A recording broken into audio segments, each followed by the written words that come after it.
He's Hacker. Talk about a fried egg. I lasted about 5 minutes out there. I said, to heck with this. I'll do this in the morning. And I don't have any inside information. The lady that did it, she got in there.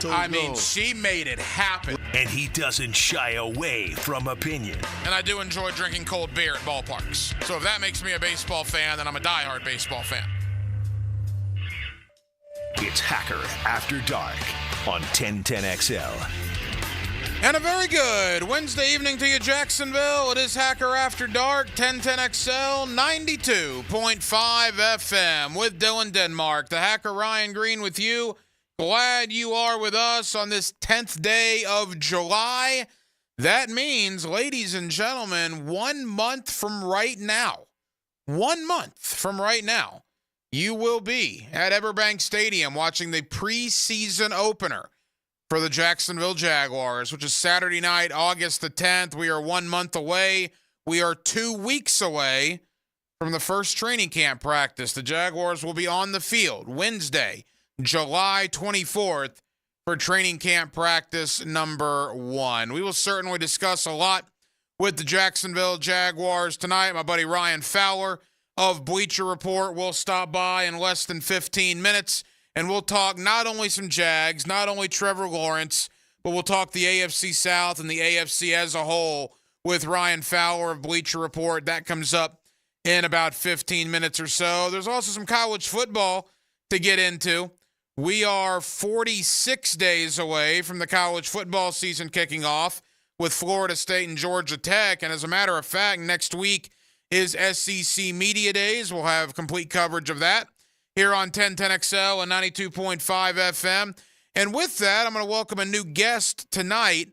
I've gone to his website for quite some time now. I've never actually had him on. I like to call him the mad scientist of college football.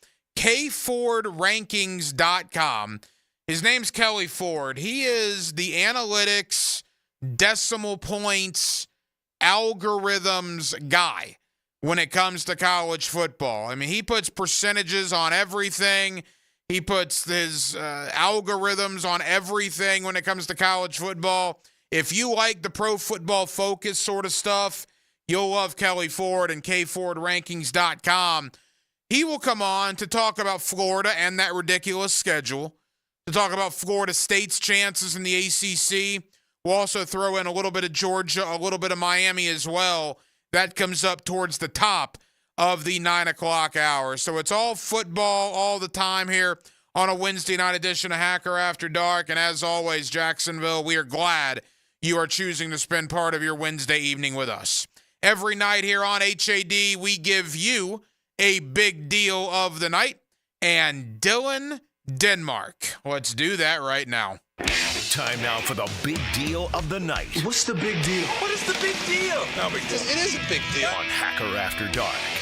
As I mentioned, 2 weeks from today, training camp, practice number 1, 1 month from tonight, preseason game number 1. We are on the doorstep of the 2024 Jacksonville Jaguars season.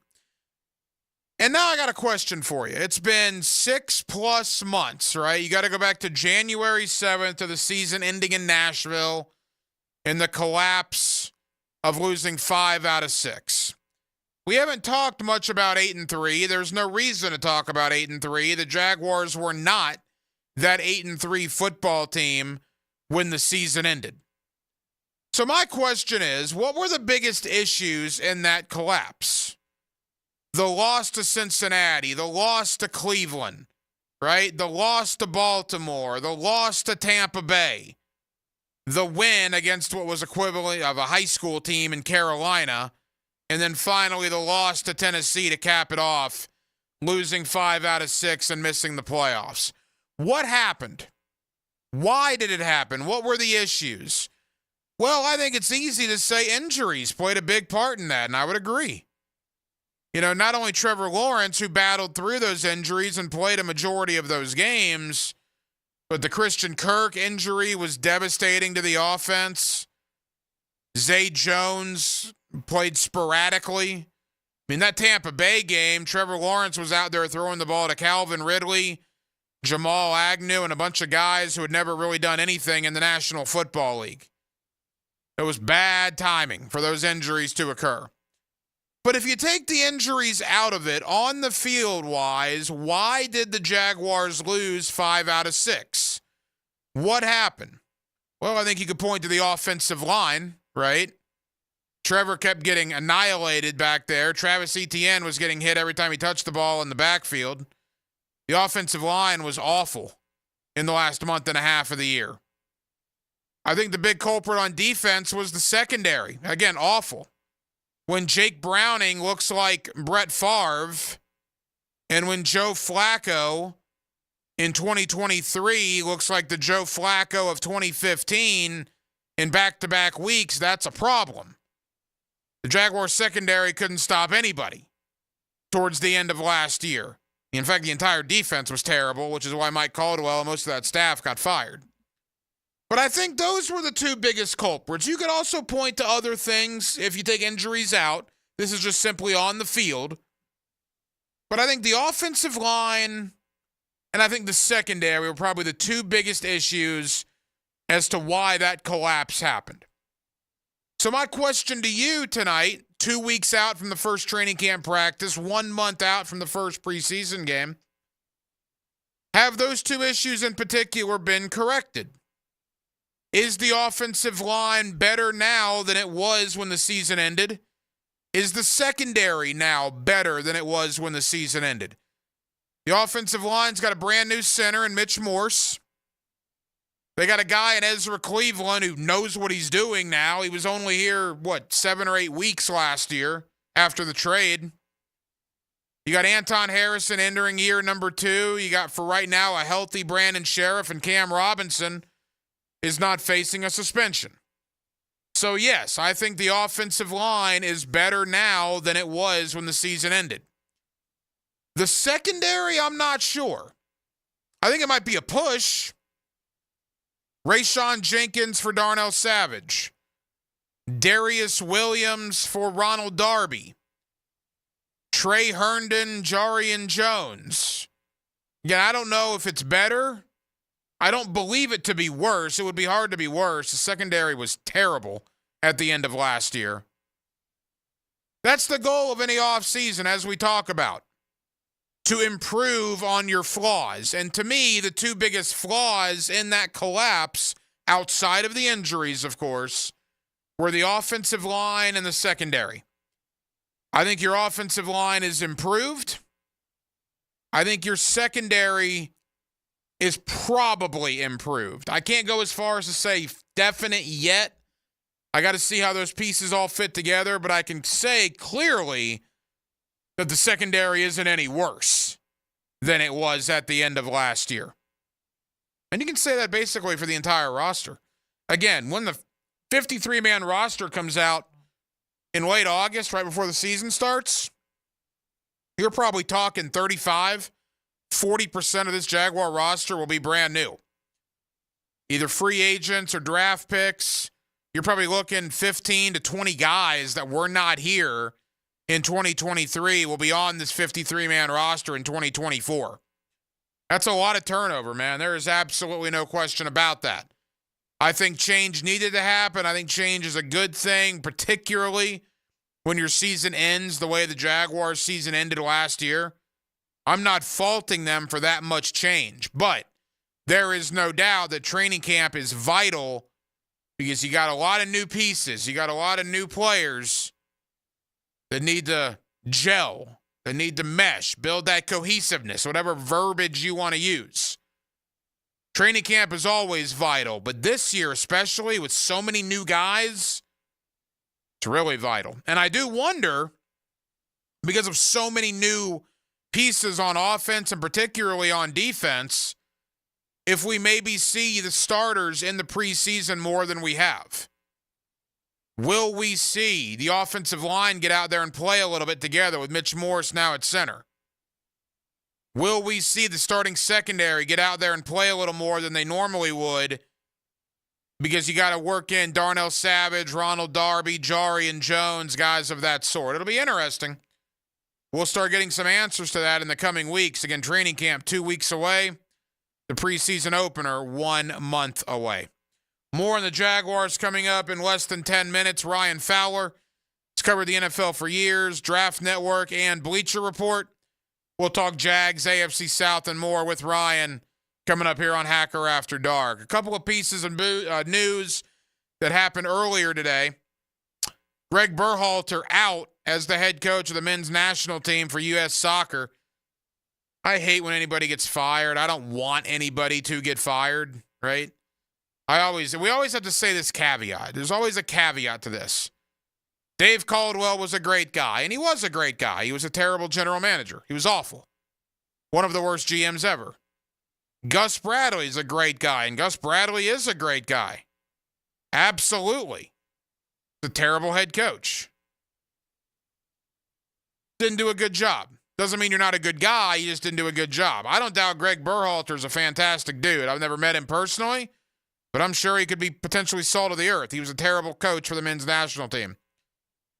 It was embarrassing not getting out of Copa America on your own home soil. So that cost him his job. What will the United States men's national team do now? Well, we'll see. I'm not smart enough to know what to do. I don't pretend to be smart enough to know what to do, but I know that I was done with the current coaching regime that they had. I had seen enough.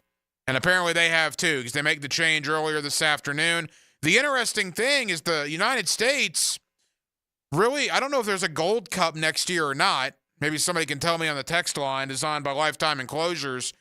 But the next competitive tournament, like really competitive tournament that people are going to take notice of, will be the World Cup here in the United States and in North America in 2026.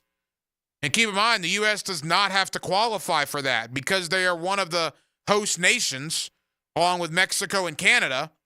They get in automatically. So whoever they hire as their brand new head coach, welcome to the men's national team. Your first order of business, oh, by the way, the 26 World Cup. Best of luck. Ugh. It's going to be a hard job to walk into, no question about that. And finally, before we get to Ryan Fowler, Bleacher Report, I wanted to bring this up.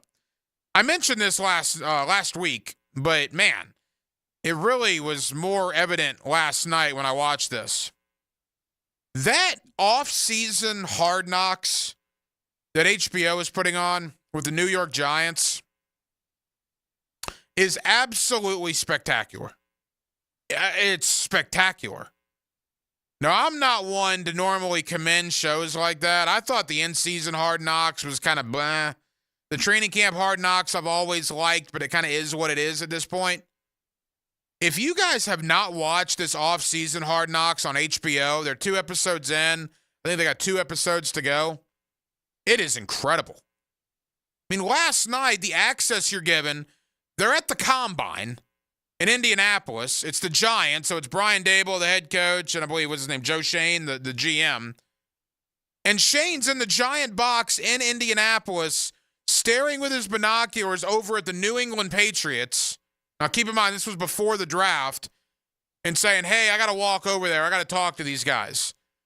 And then he's mic'd up, so you hear the conversation he's having with the Patriots personnel, saying, hey, I know you guys got the 3rd pick. I don't need to know what you're doing, but just keep us in mind when you get on the clock. Give us a call if you're thinking about moving. We'd like to talk to you about it that day. Then Shane gets on the phone later in the episode with Saquon Barkley prior to free agency and Saquon Barkley's agent. And you can hear all this. And he's telling Barkley, hey, we really thank you for what you've done for us the last 2 years I've been here. This is Shane speaking. We're going to let you test the market. Please circle back to us with the offer that you get. We'd like to match it. We want you to be a Giant for life, but we want you to be able to test the waters. That's only fair. We don't want to franchise you again. We don't want to go through all that. And I'm watching this. I'm like, holy cow. This is amazing. I mean, we always talk about these conversations. We always know these conversations are happening, but to actually hear them, to hear the Giants general manager tell their star player, yeah, man, we're going to let you test free agency. Please circle back with us when you get an offer. Incredible stuff. 2 huge thumbs up to HBO, to the New York Giants for allowing this access. I will bet you they will have a hard time finding a team to do this next year. This was the first year of the off-season one. It has been remarkably good. If you're an NFL fan, trust me, dedicate 90 minutes or 2 hours of your life this weekend if you have HBO to watch these first 2 episodes, because I don't know if they're ever going to be able to do this again. If I'm a team, I don't know if I want. Now, granted, it's 2 or 3 months later, right? This airs in July. These conversations were in March, 4 months later. But I just don't know if you're going to find a team next year that's going to say, yeah, HBO, come follow us at the Combine. You can get our in-depth conversations with other teams about trades. You can listen to our conversations on the phone with our star players about letting them enter free agency. You can let us talk about how awful our offensive line was due to the injuries at the end of the year. I mean, it has been crazy good. Yeah, but no team signs up for that, though. The NFL makes them by and large. Do they make them do the off-season one? I don't know that. I know it's a requirement to do the preseason one, and there's a certain criteria. That's a good question, because there's 3 different hard knocks now. There's training camp. There's the in-season one, which they're doing an entire division. And then there's this one, which is the offseason. I don't know if the Giants were required to do this offseason one. That's to me what's interesting, because I think it'll be hard to find another team that wants to do this. I think it's great. I think for an NFL fan, I mean, I am locked in every week to this thing now. But it has been something to watch. No question about that. All right, speaking of the NFL, let's dive into it. Ryan Fowler, Bleacher Report. He's one of my guys. I've had him on for years. Let's talk Jags. Let's talk AFC South. Let's talk Trevor Lawrence and more on a Wednesday evening in Jacksonville, Florida. We're glad you're with us. It's Hacker After Dark, 1010XL and 92.5 FM. Of all the places in the world, this is our favorite. This is home. 1010XL. Jacksonville Sports Radio. Awaken 180 weight loss. Awaken 180 weight loss. I'm down 80 pounds since February 20th. 80 pounds in 4.5 months. And that's not the only measurement. I told you guys, I'm now wearing a size 38 pants. I was wearing a size 46 when I started with Awaken 180. I've gone from a 46 to a 38. And it's all thanks to the best weight loss program I've ever been on. It's Awaken 180 magic, man. That's what it is. They've absolutely changed my life. If you need to lose weight like I did, I know what you're going through right now. I know it can be scary. I know you've probably tried many programs in the past. Trust me. Make the call, 844-346-1800, or check them out, awaken180weightloss.com. That company, that program is changing lives. How do I know that? I'm one of them. You could be the next. Awaken 180 weight loss. Men, if you're suffering from erectile dysfunction or PE, Prime Men's Medical Center will get your sex life back in just one visit. Their painless, breakthrough medical treatments eliminate ED and PE. Here's a specialist in men's health. I'm Dr. Simovitz. Have Viagra or Cialis let you down? Prime Men's Medical Center offers the most effective treatments that eliminate ED and PE, with men lasting longer than ever. 98% of patients see instant results on their first visit. Prime Men's Medical Center's breakthrough treatments will restore your sex life regardless of age or medical history. Your consultation and first treatment are free. Plus, you'll see instant results in the office. Plus, qualified patients will have their testosterone checked free. Call 904-902-8222. 904-902-8222. To regain your sex life in just one visit, call now. 904-902-8222. The following people are under the influence of no air conditioning. Oh, man. Is it ever hot? I can't get up. My legs are stuck to the chair. Can guys go through menopause? Why? I think I'm having a hot flash. Don't let no AC happen to you. Call Duck Duck Air Conditioning, available 24 hours a day, and they'll fix it right the first time. When your AC system needs a repair, it's time to call Duck Duck Air, 904-862-6769, or online at duckduckac.com. Duck Duck Air Conditioning, a division of Duck Duck Rooter. Mia here, and we've all been there before. A weekend trip to the casino? canceled because real life came calling. MyBookie's new and improved online casino is here to change the game. Dive into a truly realistic casino experience featuring the latest in slots, progressive jackpots, and live dealer action, all from the comfort of your own home. The live casino is so easy to use. Just go to MyBookie and click Live Casino at the top. You'll find live dealers ready to deal or spin just like you're at the casino. The MyBookie Casino provides a Las Vegas experience when the action's in the palm of your hands and you don't even need to wear pants. Start at MyBookie today with a generous sign-up bonus using promo code 1010XL. A revamped loyalty program ensures a host of exclusive VIP perks. Sign up and hit the casino with promo code 1010XL. The more you play, the more you win, only with MyBookie. You could win your share of over $450,000 in cash and prizes at the 5-Star Greater Jacksonville Kingfish Tournament. The fun starts July 13th with the inaugural kickoff beach tournament with a $50,000 cash first prize. There's a junior offshore tournament and one for the lady anglers. Best of all, the general offshore tournament winner takes home a 28T contender with twin 200 Yamahas. Register today at kingfishtournament.com. Any action? Find more fish on the Ring Power Fishing Forecast Show. That's a big redfish, guys. With Captain Kevin Faber. Oh, my gosh. Brought to you by Awaken 180 Weight Loss. Thursday nights at 6. On 1010XL AM. Are your kids ready to play this summer? Come check out the Y. Summer is a time for kids to explore new things and expand the limits of their imagination. At the Y Summer Camp, every day is a new adventure. Kids can learn about STEM, arts and humanities, athletic sports, outdoor games, and more. Registration is now open, but space is limited, and spots are filling up quickly. Learn more and find your adventure at fcymca.org. Search Summer Day Camp. Dave and Ammon here with Zero Res. So Ammon, you have worked for Zero Res since you were 9 years old. What makes Zero Res the right choice for cleaning carpets and tile? I can think of 3 simple reasons. We have the best process, the best people, and our promise to do the best cleaning possible every time. So what deals does Zero Res offering for this month? July is National Carpet Cleaning Month. So for home carpet cleaning, we're offering $49 per room, and for businesses, we're offering 20% off. Sounds like a great time to get your carpets cleaned. Zero Res. Spelled forward or backwards, it's the right way to clean. Zero Res. Are you embarrassed by your ugly, cracked concrete driveway? Need to enhance your home's curb appeal?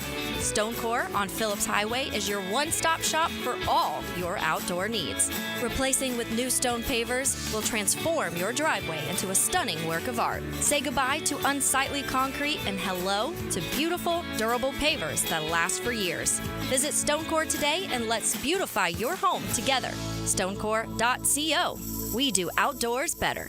1010XL is presented by Farah & Farah, exclusive injury law firm of the Jacksonville Jaguars. Protecting you and your family. Call 396-5555. Jacksonville.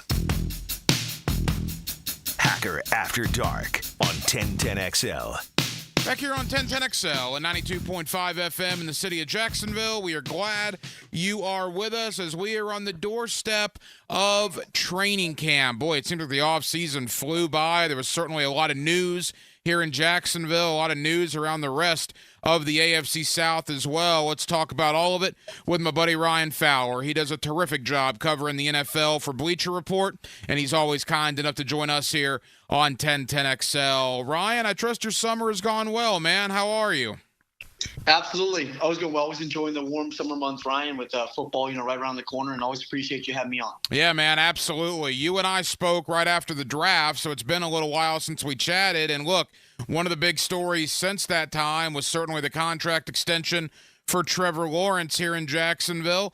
Ryan, your reaction to the contract and your thoughts on Trevor moving into the 2024 season.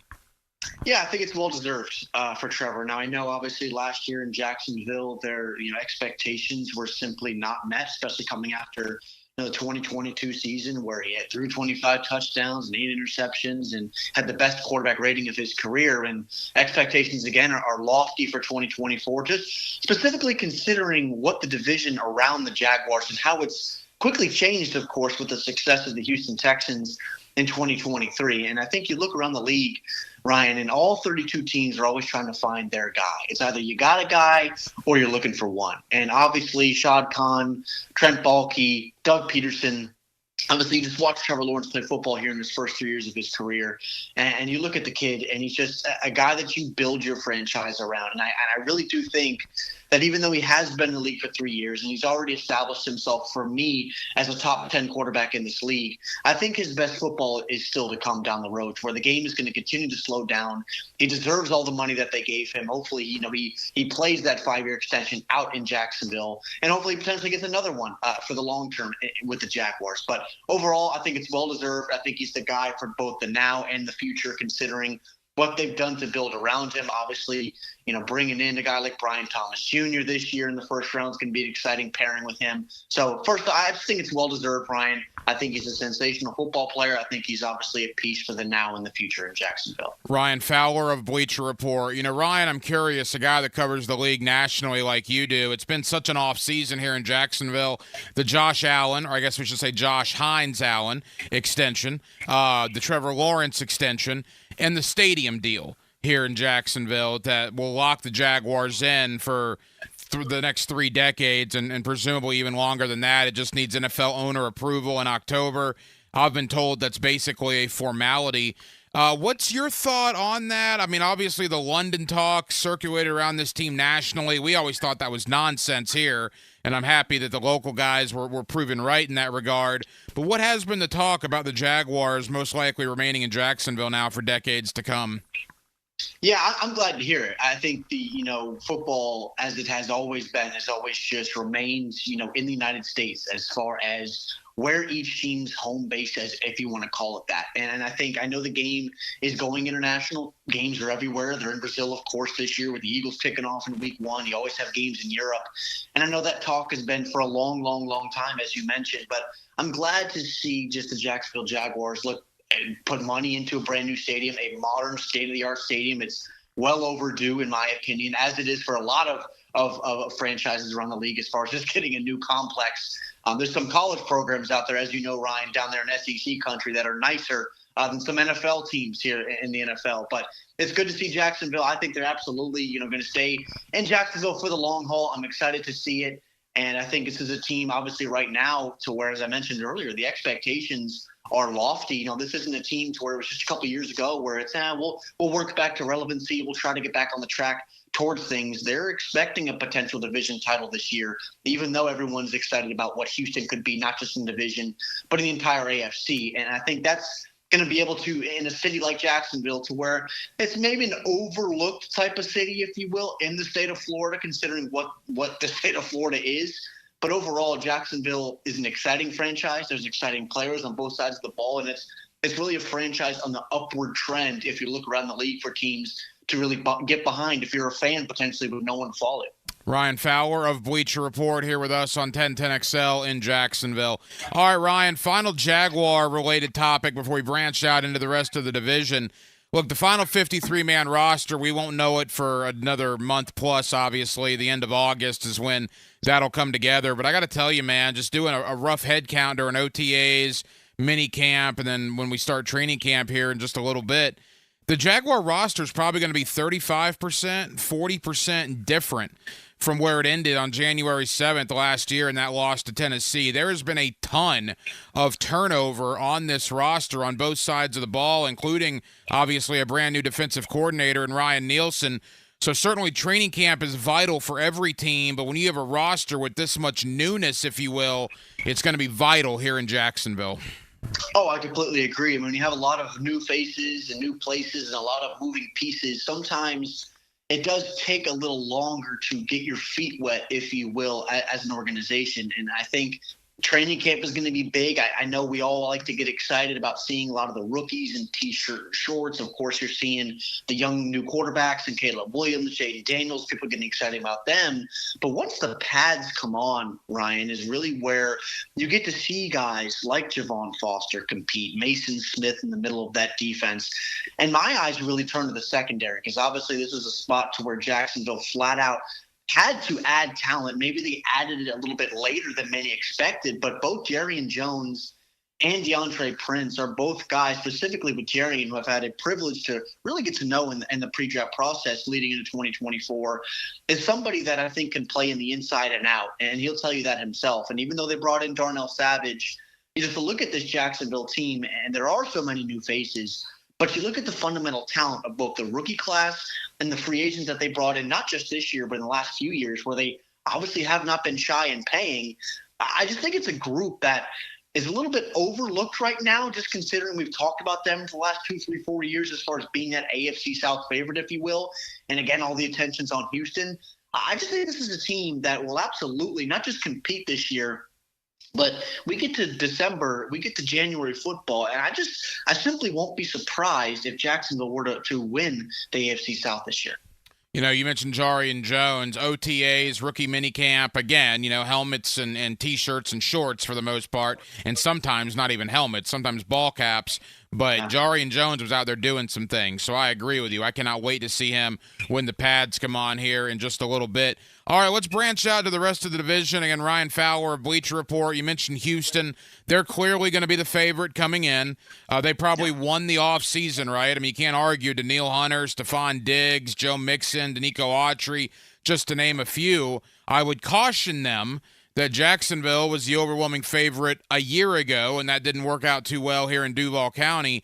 But what is your thought on the Texans coming into the season? Yeah, I mean, I think you look at the Texans from a 10,000-foot view, and I know, right, the headliners, of course, with C.J. Stroud and Will Anderson on the other side of the ball, and I think they made an excellent compliment to bring in, of course, Daniil Hunter, as you mentioned, to take the attention off of him.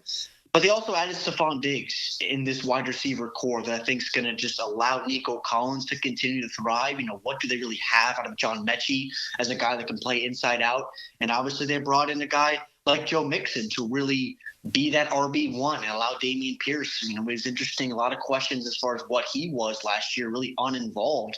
But this offense as a whole fundamentally has a chance to be one of the premier offenses in football. But I think on defense and the ability for them to work rookie Kamari Lassiter, second rounder out of Georgia, up to speed, working opposite of Derek Stingley in this defense to where they're really going to get after people and put Lassiter in some of those banned situations, they could run into some trouble quickly if that front four is not able to get home. So I'm right there with you. I do think they are the favorite to win, but football is, it's not as volatile as a sport like baseball at the end of the day.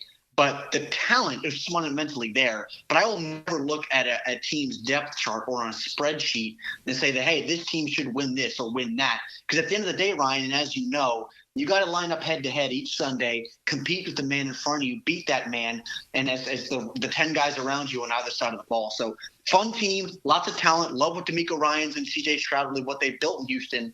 But I got to see more than 1 year for me to really anoint them as one of the Titans, if you will, of the NFL. Ryan, I think everybody's going to pick the Texans. Maybe a few will pick the Jaguars, but those are going to be the two picks in the division.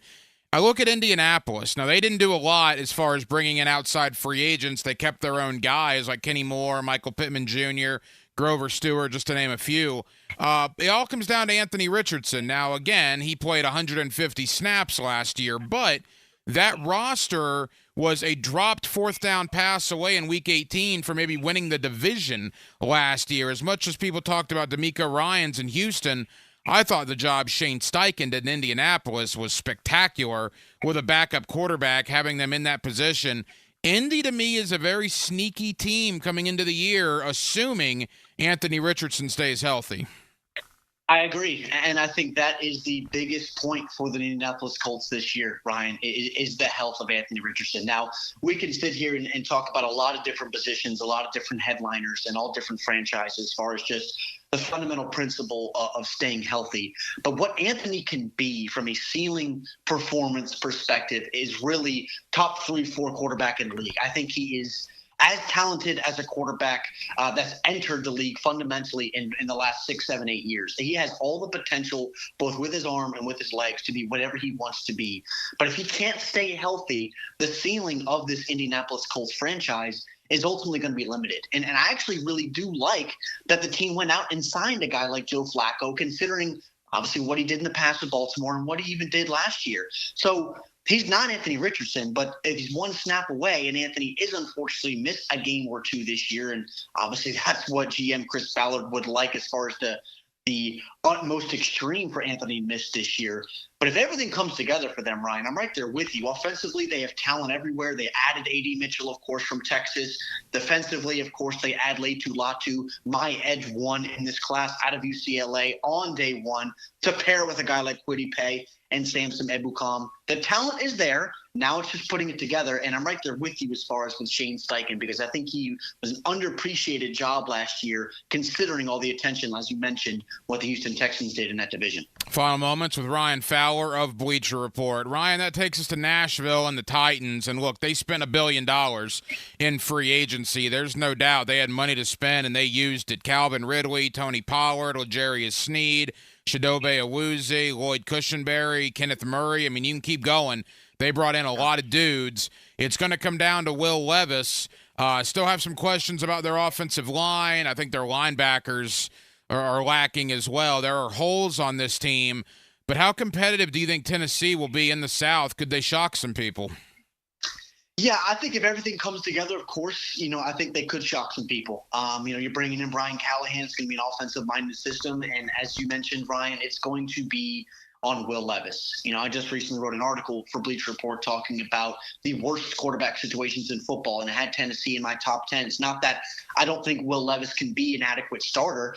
I just haven't seen it consistently, obviously, when he made his debut and lit it up. I need to see more. And they brought in, obviously, the likes of Calvin Ridley, and Tony Pollard is now there to pair with Tajay Spears, who I absolutely loved coming out of Tulane last year and had a really good rookie year behind Derrick Henry. And then, of course, they draft J.C. Latham, who's most likely going to work at left tackle to protect his blind side next to Peter Skoronski. And that right there could be potentially the top left guard, left tackle combo in all of football here as young pieces. So the pieces are there. Now it's on the quarterback position. I think Will's ability to not just showcase the big arm, which we know he has, its ability to continuously move the sticks, win in the intermediate areas, feed the ball to your playmakers, and allow them to be athletes on the perimeter. Don't be a robot under center. Be an athlete, feed it to your playmakers, and then, of course, Tony Pollard, Tajay Spears, the ability to turn around and hand it off 20, 25-plus times a game is such an underrated portion of an offense and how you revolve yourself in a well-rounded group for young quarterbacks, because it's just – so much attention is put on these young quarterbacks to put the offense on their shoulders. We've seen it with Justin Herbert. Hell, we even saw it with Sam Howell last year in Washington chasing ball games. But the ability to turn around, hand it off to running backs in these games where these offenses are so dynamic is really an underrated portion of the offenses really in 2024. Ryan, as we begin to wrap up, the AFC South, 12 months ago, you and I talked prior to training camp, it might have been the worst division in football. It was certainly in the conversation. Here we are now entering training camp a year later. Outside of the AFC North and maybe the NFC North, I'm not sure if it's not the best division in football. It's certainly, to me, one of the most intriguing. I mean, you mentioned it earlier, but what a transformation this division has had in a very short amount of time. It is. It's quick. Things happen quick, right, Ryan? In the NFL, I mean, it's just business as usual for a lot of divisions. As far as the AFC North has been a really repetitive division as far as just the Steelers, the Browns, Bengals, Ravens going at it every year. AFC East has really turned on its head since New England obviously lost Tom Brady.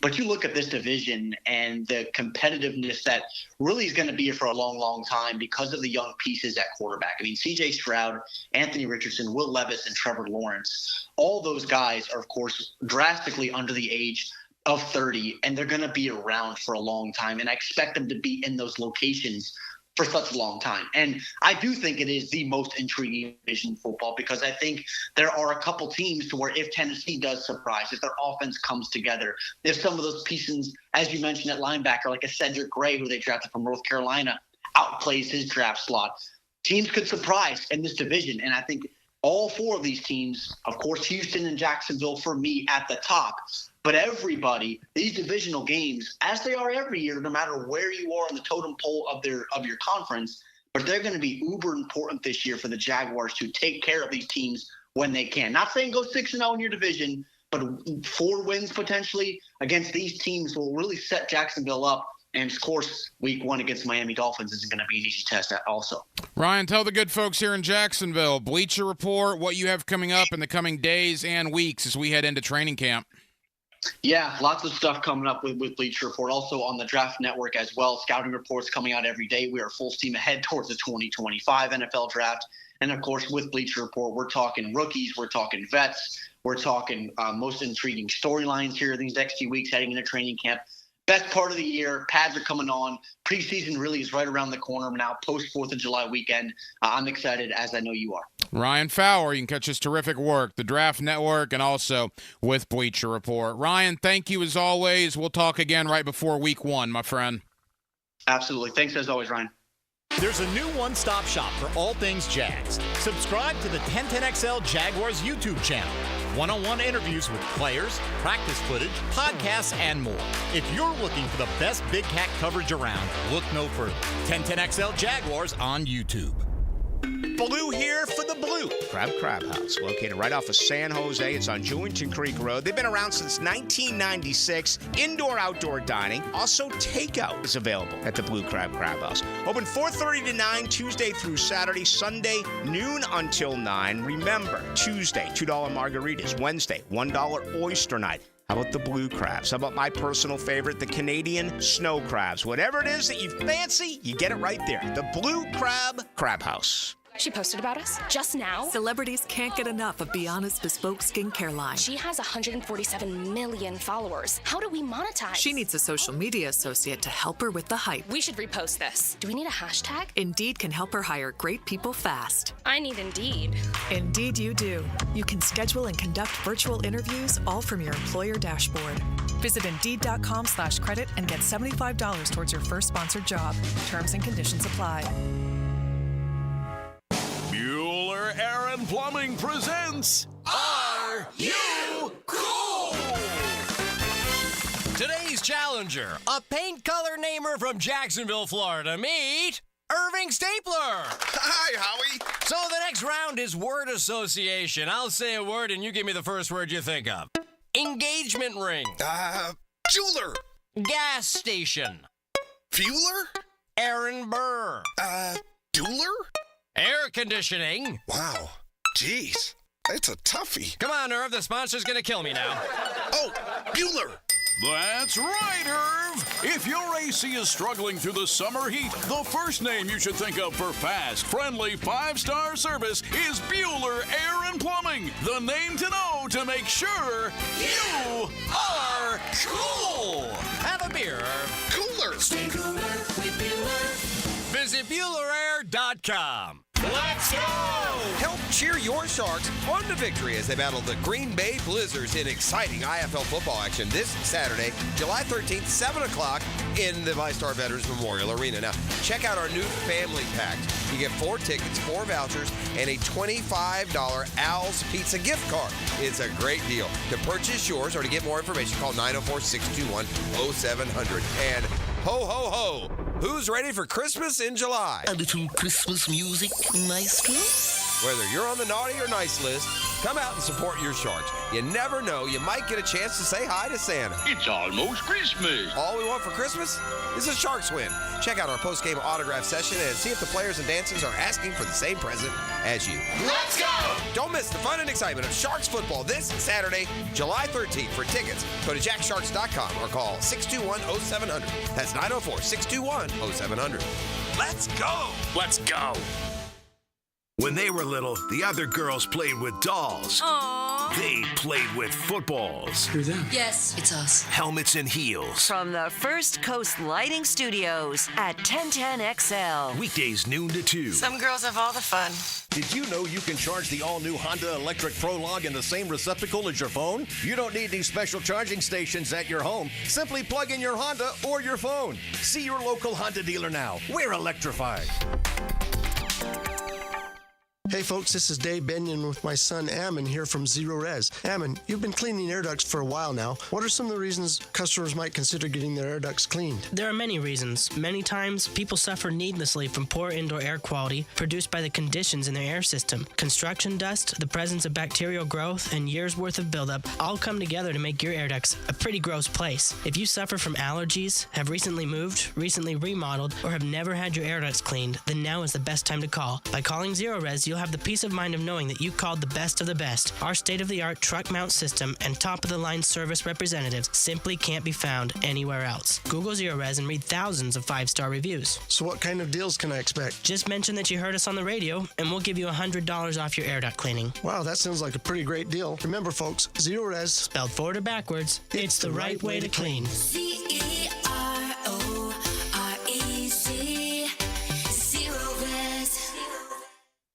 Sports fans, JJ LaSalva here. When I need to send my bride flowers or a plant for birthdays or anniversaries, I always go with Kuhn Flowers. After all, they've been the leading florist in these parts for over 75 years. You can always rely on Kuhn Flowers.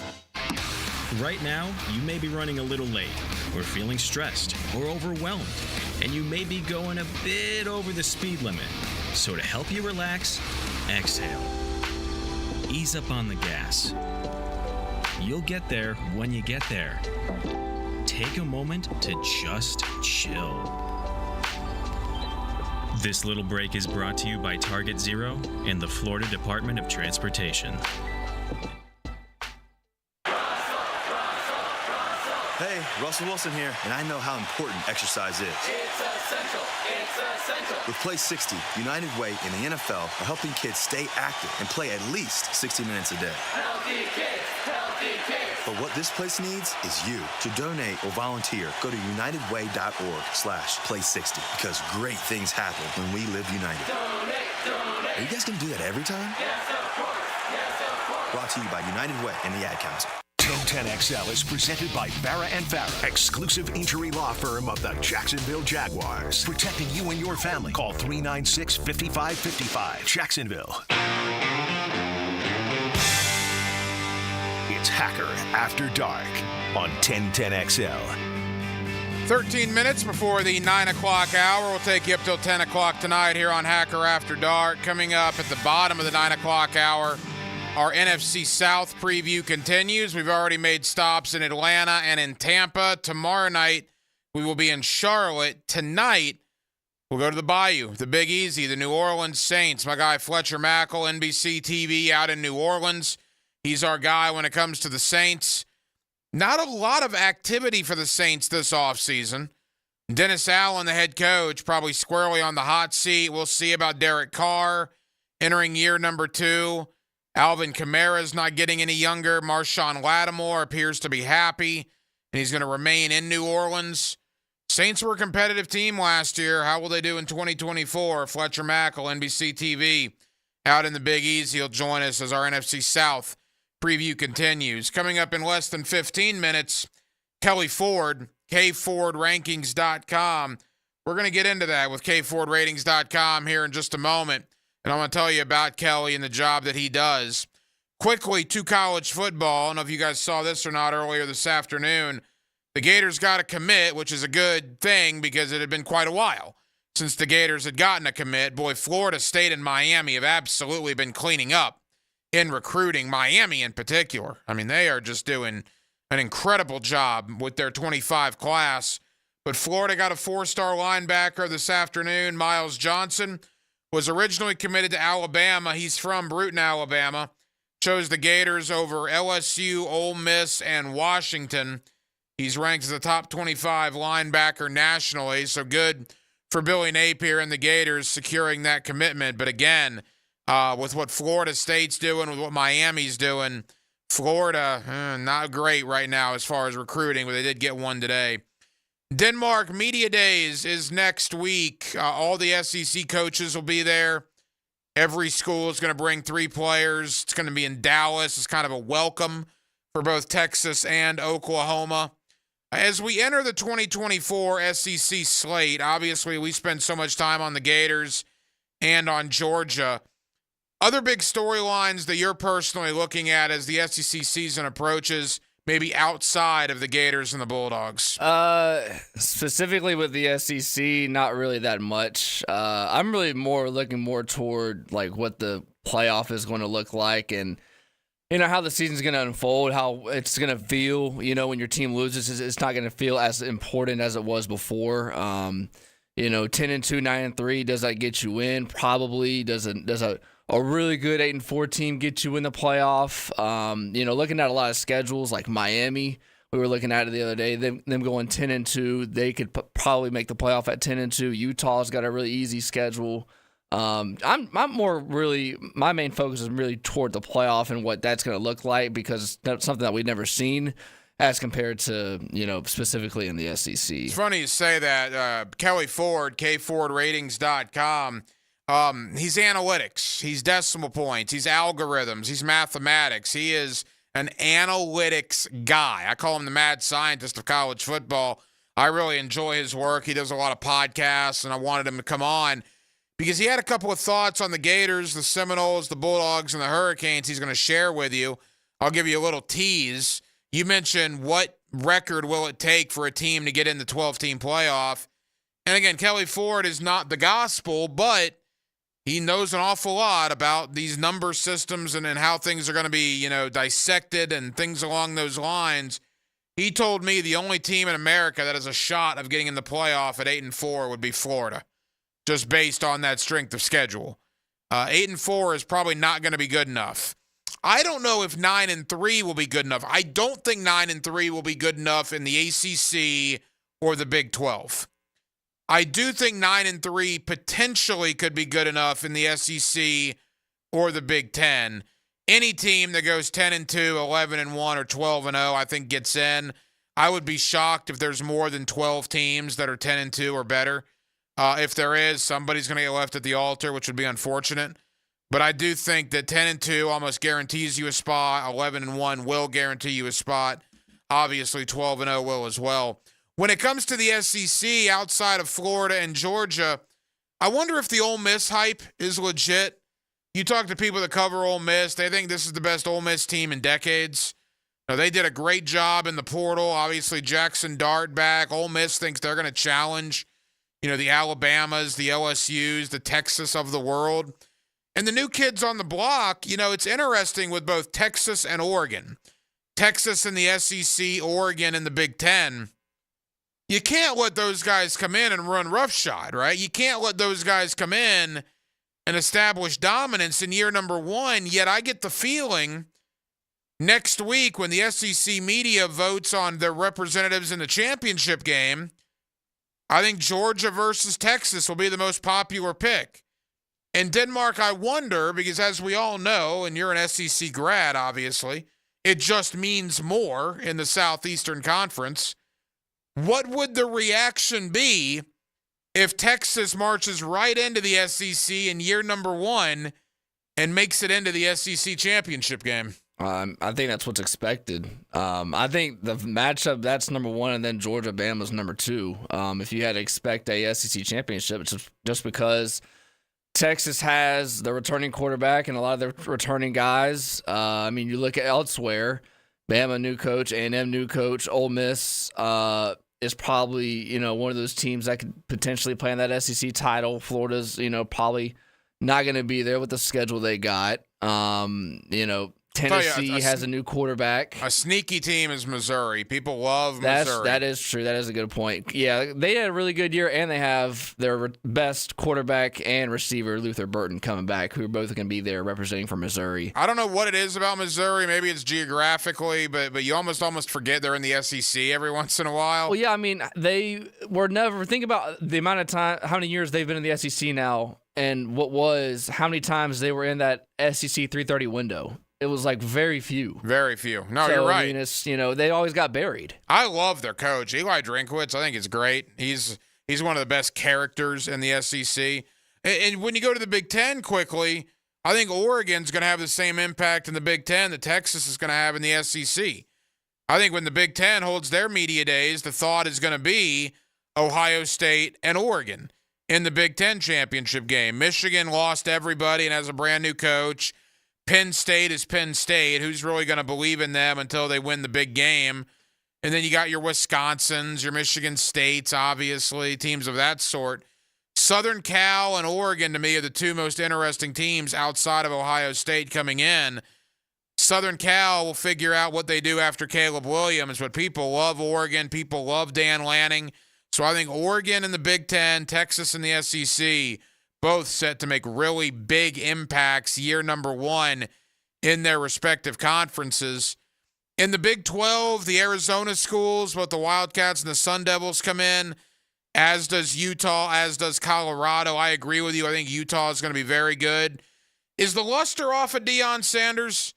Last year, everybody couldn't wait for prime time. Everybody couldn't wait for Deion. His first 5 games were on ESPN. And now here we are, the season's 6 weeks away, and you don't hear a lot out of prime time there in Boulder anymore.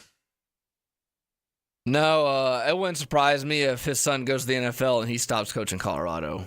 That'd be interesting. And they got Travis Hunter out there, too. I mean, they got some good players, but again, the luster appears to be off Deion Sanders. And then in the ACC, Stanford comes in, Cal comes in, and SMU comes in. And the interesting thing about that is you talk to people that cover the ACC, they're pretty convinced SMU is going to by far and away make the biggest impact of those 3 newcomers.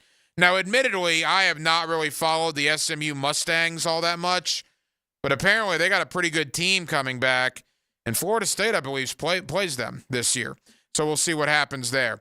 But a lot of college football talk to come as we get closer to kickoff. Again, 46 days away. Actually, check that. I'm going to do my Wolfson math. 45 days away from Florida State, Georgia Tech to kick off the season.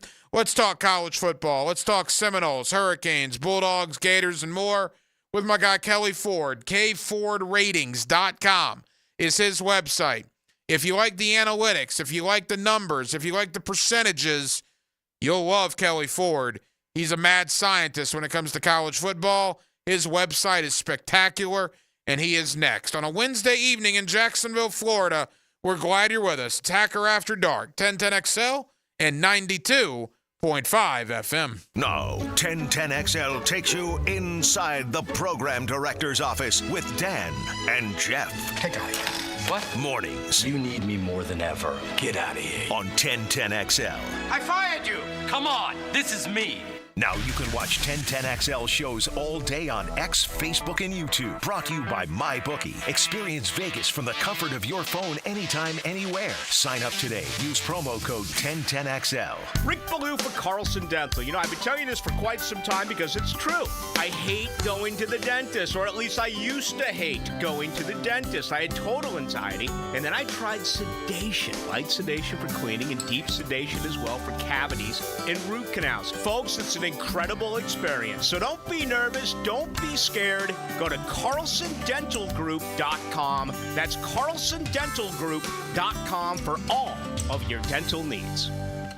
Here's your 1010XL community calendar of local events and nonprofit groups helping people here at home. If you'd like to play or sponsor in the ALS Amelia Island Golf Classic, August 9th at Amelia Island Golf Club at Long Point, go to alsgolfamelia.com.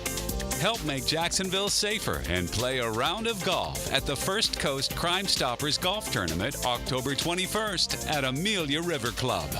Canines for Warriors provides veterans with lifelong companions in one of their highly trained service dogs. If you know a veteran who could benefit from a companion or simply want to support, visit caninesforwarriors.org. If your home is missing a little love, the Jacksonville Humane Society has over 100 pets of all ages and breeds looking for a loving home. Find yours at jaxhumane.org. There is a critical need for all blood types. Please consider donating to a local blood donation center.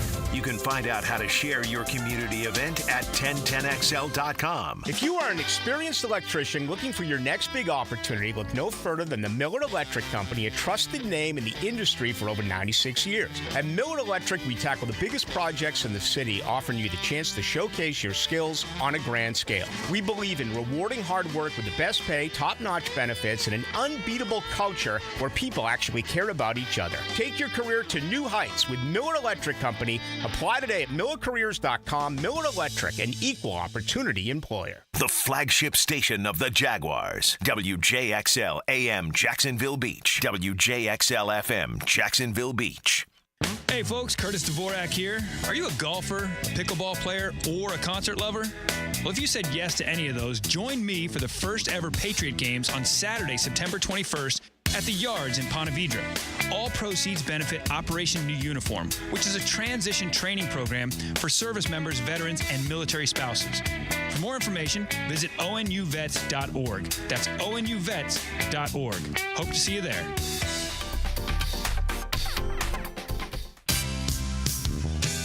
Imagine waking up this time next week and being 100% debt-free from credit cards, car loans, and personal loans. Hey, Prosser here. Loan Pronto's Equity Express line of credit can make it happen. Homeowners are turning their home equity into cash almost instantly. With Loan Pronto's AI-based system, you can get approval in about 10 minutes with almost no documentation, no appraisal, and no hassle. You can get hundreds of thousands of dollars out of your home. Use that money to pay off all your other loans. The average homeowner saves over $850 a month doing this. Listen, your home value's way up. You can use that to wipe out all those credit cards. Get some money for a home improvement. Literally hundreds of thousands are at your fingertips, and approval is just minutes away. So call now, 904-999-1508, 904-999-1508, or go to loanpronto.com. NMLS 1661781, subject to lender approval, equal housing lender. 1010XL is presented by Farah & Farah, exclusive injury law firm of the Jacksonville Jaguars. Protecting you and your family. Call 396-5555. Jacksonville. It's Hacker After Dark on 1010XL. Back here on 1010XL and 92.5 FM in the city of Jacksonville. We are glad you are with us. Boy, we are on the doorstep of the college football season. Of course, it kicks off Saturday, August the 24th. Florida State's the first game right out of the gate over there in Dublin, Ireland, taking on Georgia Tech.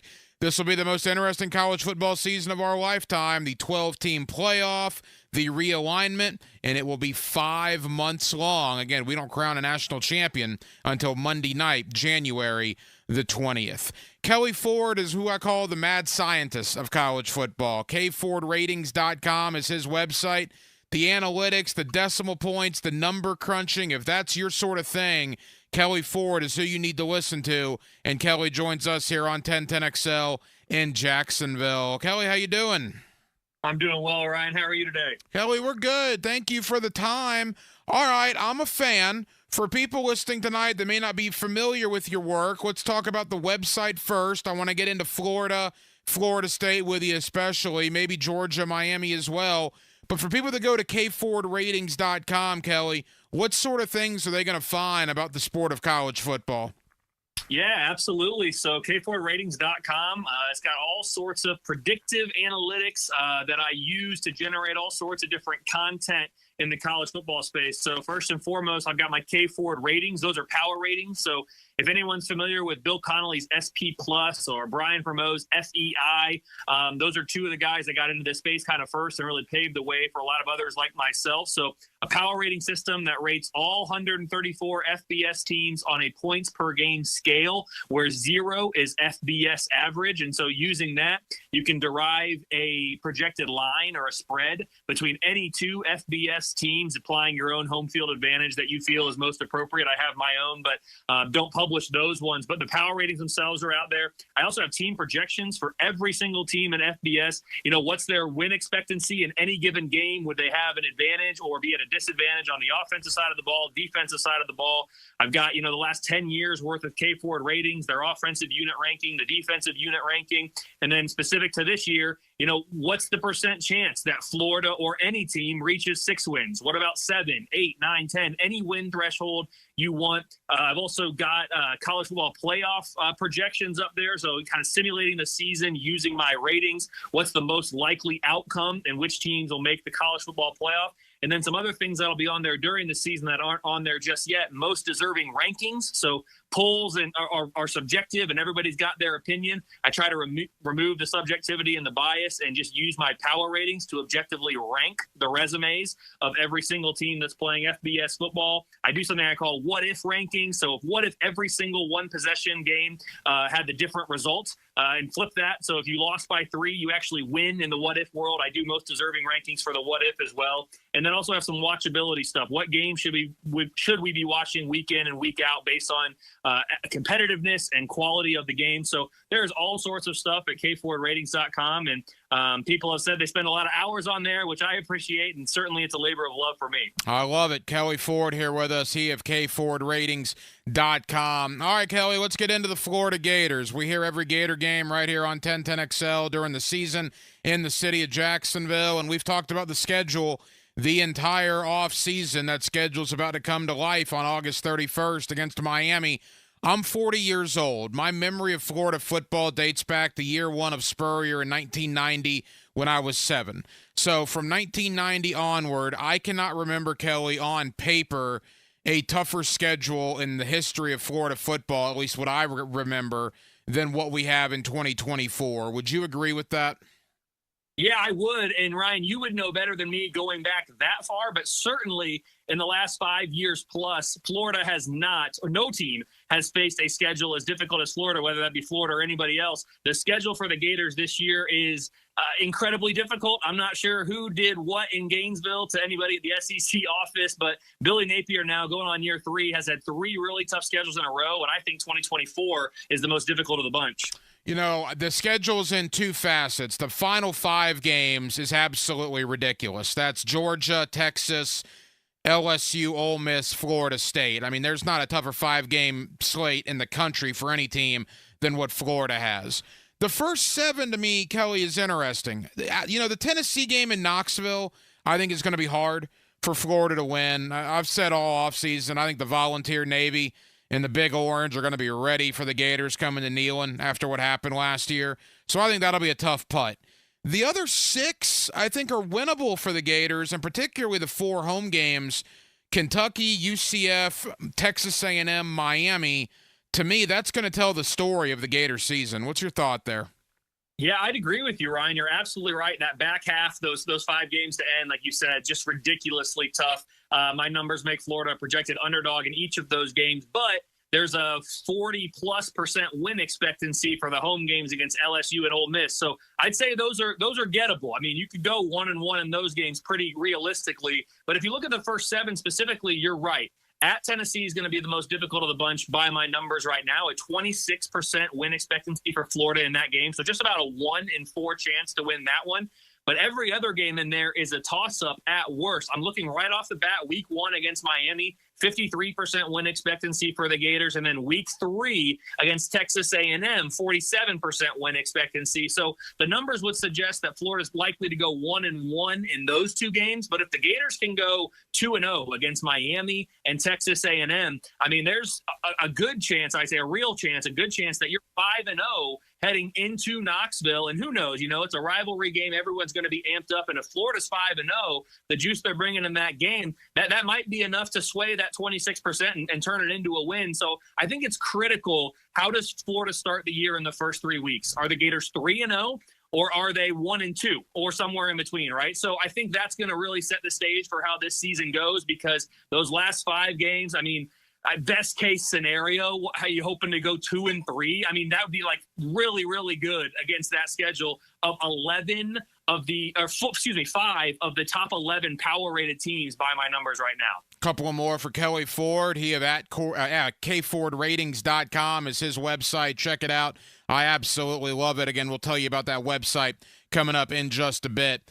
Billy Napier, year 3 at the University of Florida. And Kelly, I got to tell you, I think on paper, this is probably his best roster coming into the year. But again, that schedule, that might be relative, right? It might be his best roster, but the wins won't necessarily show that on the field in 2024. What's your thought on Napier and his future there at Florida? I do think right now, the way things are projecting, this is Napier's best roster at Florida. So in 2022, Florida ended the year with a K-Ford power rating of 30 in the country. Last year, it was number 36, so still pretty good. But by SEC standards, 36 is probably not good enough to compete, right, as everyone in the SEC knows. But still a really good team, generally speaking. This year, I've got Florida coming in at number 22. So I do think the talent level has been raised. This should be the best defense that Billy Napier's had in Gainesville. I expect this offense from a predictive analytics standpoint to kind of be on par with that 2022 team. So maybe the best offense, certainly the best defense. So I think we're showing signs of progress if you're looking at stacking talent and trying to build a competitive team in the SEC. But like you said, with that schedule, it still comes out to 6-6 as the most likely record for this Florida team by my numbers, even though they're the 22nd best, quote unquote, team in the country by my power ratings. That's how difficult this schedule is. If Florida was playing, in the ACC, or if Florida was playing in the Big 12, we'd be talking about Florida as potentially a contender to win the conference championship. As it is, Florida's in the bottom half of the projected SEC standings that I have. And again, it's not a slight at Florida. It just goes to show how deep and talented the SEC is. So by my numbers, Florida's got a 38% chance to go 500 or better in conference play, a 53% chance to go bowling this year for Florida, just given the really tough schedule. Kelly, final thought on the Gators, because I want to get to Florida State and branch out a little wider as we begin to wrap up. I had Michael Bratton on earlier this week. He of that SEC podcast, and I love his work that he does there. And I want to say it was you he was referring to, and correct me if I'm wrong, of all the college football teams in the land, look, 10-2 gets you in the playoff, 9-3 might get you in the playoff. And I want to say that he referenced you as saying the only team that could go 8-4. Now this I don't think is going to happen, but we're going to, dare to dream big here. The only team that potentially could go 8-4 and sneak into a 12-team playoff would be the Florida Gators. Was that you who had that thought? Yeah, so that and I love Mike, SEC Mike. He's great. And yeah, I was talking to him about this as well. That's true. And you can find that on my website, k4ratings.com, on the CFP page. Yes, objectively speaking, by my numbers, one of the things I'm able to do is say, okay, how many regular season wins does every team, all 134, how many wins does every team need to realistically put themselves in that conversation, that discussion for an at-large bid? And Florida is the only team, by my numbers, again, this is how difficult the schedule is, the only team out of 134 that would need 8. Every other team would need 9 or more regular season wins to be in that discussion for an at-large bid into the playoff. I agree with you, Ryan. I don't believe if Florida's sitting there at 8-4 at the end of the year that the committee's actually going to put them in the playoff because the committee has really valued the number in the loss column on resumes, at least in the 4-team era. We'll see about the 12-team. And I don't think they'd put a 4-loss team in the playoff. But what my numbers are suggesting is that Florida has a case and should be included in that conversation if they get to 8-4, because basically this difficulty of Florida's schedule is such that 8-4 for Florida would be equivalent, so to speak, I mean, give or take a little bit, to 9-3 Georgia, or 9-3 Oklahoma, or 9-3 Alabama, 9-3 LSU. We're going to talk Florida State. I think Florida State needs to get to 10 wins, 10-2 against their schedule to kind of be in that at-large discussion. So all 134 teams have a threshold by my numbers. Florida is the only one whose threshold is lower than 9, and I have it at 8-4 for the Gators to be in that conversation. The chances of them to do that, 10% by my numbers, to win at least 8 games this regular season. Final moments, Kelly Ford, kfordratings.com is his website. All right, Florida State. Great year last year, got absolutely jobbed out of the playoff, and I still cannot believe they didn't get in at 13-0. Having said that, they lost a lot of guys. A lot of guys that were in Doak Campbell Stadium last year are going to be playing on Sunday afternoons in the NFL this year. Your thought on the Noles coming in, having to replace that much talent? Yeah, I do expect Florida State to really be primed to have another great year. I know they lost a lot, but my numbers last year had Florida State as the number 13 power-rated team at the end of the year. This year, I've got them number 10. So I think Florida State is going to be in a really good position, especially within the ACC, to be making a run at a conference championship. They're my favorite in the ACC as things stand right now. And, of course, we know if you win the ACC, you're going to make the playoff and more than likely receive a bye. So Florida State's in a really good position from that standpoint. My numbers say 9-3 is the most likely record for the Seminoles. However, there's only one game on the schedule that my numbers make the Noles an underdog. That's week 11 at Notre Dame, a 33% win expectancy for Florida State in that one. They have at least a 59% win expectancy in every other game on their schedule. It's a 71% win expectancy in week 14 when Florida heads to Tallahassee. So I've got a 35% chance that Florida State reaches 10 wins at least in the regular season. That, to me, would put them in that at-large conversation threshold. But I think Florida State has a pretty good path to the playoff without the at-large because I've got them as the favorite in the ACC. Now, again, quickly, when you say Florida State, 71% chance to beat Florida there in the season finale, I'm sure that perked up the ears of Seminole fans and Gator fans, quite frankly, listening tonight. How do you go about that? What goes into your formula there at K-Ford Ratings? Yeah, absolutely. So like I said, every single team has a power rating. So for Florida State, their power rating is 17.7. That means I would favor Florida State by 17.7 points against the average FBS team on a neutral field. Florida's power rating is 11.2. So what we do is we subtract the two power ratings. We add a home field advantage. We apply the home field advantage where appropriate. So Florida State's got their home field advantage baked in, and that gives us what we're going to give the projected K-Ford spread. What I'm then able to do using historical data is say, okay, we have this spread of X number of points. Using historical data, teams that are favored by X number of points win Y% of the time. And so that's how I'm able to get a win expectancy number just using historical data in my projected spread. And it fits a curve really, really nicely. And I back tested this thing in the summers, and the results have been really good for the model. So I'm pleased with my win expectancy portion of it. And so that's how we get 71% win expectancy for Florida State. So basically, if you think about it, you play the game 10 times. Of course, we're only going to play it once. That's what makes college football great. If you played it 10 times, my numbers would expect Florida to beat Florida State about 3 times. We'll see what actually happens on the field in week 14. You only roll the dice once, and that's what makes it great. But 7 out of 10 is about what I'd give Florida State to beat Florida. Kelly, as we wrap up, we got about 2 minutes to go. Brief thought on both Miami and Georgia, the Hurricanes. We know Cristobal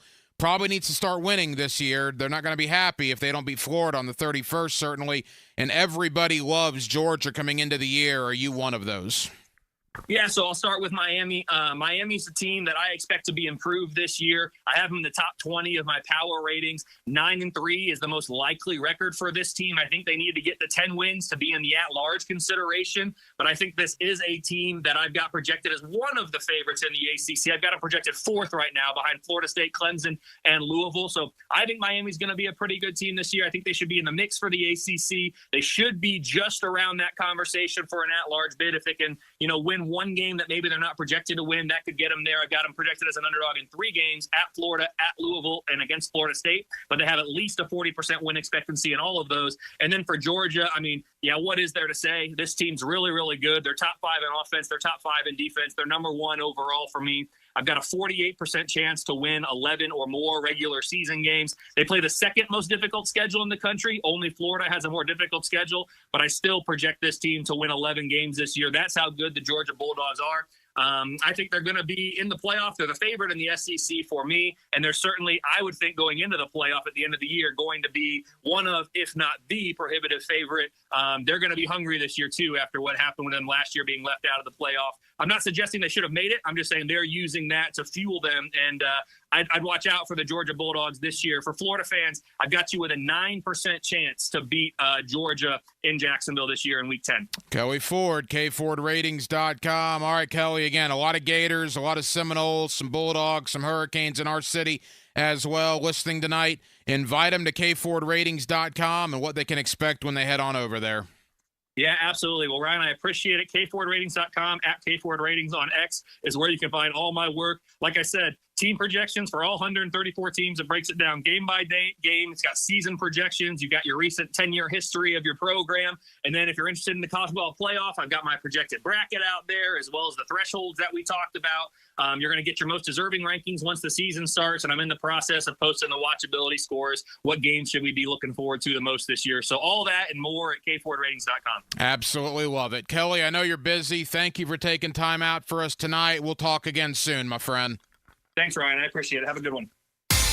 Want more Jags? Subscribe to the 1010XL Jaguars YouTube channel. Looking for more in-depth coverage of the Gators? Subscribe to the 1010XL Gators YouTube channel. Need your FSU fix?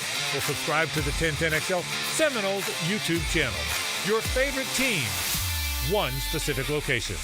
Hacker here with a little nugget for you. I just took my wedding ring off for the first time in 9 years. No, there's not trouble in paradise. Get this. My wedding ring was falling off. I've lost so much weight, my ring couldn't keep up. But hold up, I'm not resisting it just yet. Why? Because I'm still losing weight with Awaken 180. Down 75 pounds so far, and every week the scale shows a lighter number. Once I do reach my goal weight, however, that's when I'll resize that sucker and put it back on for good. I say for good because the weight stays off with Awaken 180. It's a lifestyle change, or should I say a lifestyle enhancer. That's combined with free support for life, and I'm confident I'll keep the weight off like all the other Awaken 180 clients. Mike Dempsey and Matt Hayes still receive free support when they need it, and yep, the weight has stayed off on them. The stories aren't stories. They're real accounts. What's stopping you? Go online, awaken180weightloss.com. Blue here for the Blue Crab House, located right off of San Jose. It's on Jewington Creek Road. They've been around since 1996. Indoor-outdoor dining. Also, takeout is available at the Blue Crab House. Open 4:30 to 9, Tuesday through Saturday. Sunday, noon until 9. Remember, Tuesday, $2 margaritas. Wednesday, $1 oyster night. How about the blue crabs? How about my personal favorite, the Canadian snow crabs? Whatever it is that you fancy, you get it right there. The Blue Crab House. Men, if you're suffering from erectile dysfunction or PE, Prime Men's Medical Center will get your sex life back in just one visit. Their painless, breakthrough medical treatments eliminate ED and PE. Here's a specialist in men's health. I'm Dr. Simovitz. Have Viagra or Cialis let you down? Prime Men's Medical Center offers the most effective treatments that eliminate ED and PE, with men lasting longer than ever. 98% of patients see instant results on their first visit. Prime Men's Medical Center's breakthrough treatments will restore your sex life regardless of age or medical history. Your consultation and first treatment are free. Plus, you'll see instant results in the office. Plus, qualified patients will have their testosterone checked free. Call 904-902-8222. 904-902-8222. To regain your sex life in just one visit, call now. 904-902-8222. Did you know a metal roof from Prime Roofing will last 2 to 3 times longer than a shingle roof? If you want a better roof, think metal. Think Prime Roofing. Schedule your free estimate today at primeroofingfl.com. That's primeroofingfl.com. College football is finally here. Yes! SEC Football Media Days. Catch interviews with coaches and players. We need change. I think everybody knows that. If you miss one, you can hear it on demand at 1010XL.com. Brought to you by Instant Keys.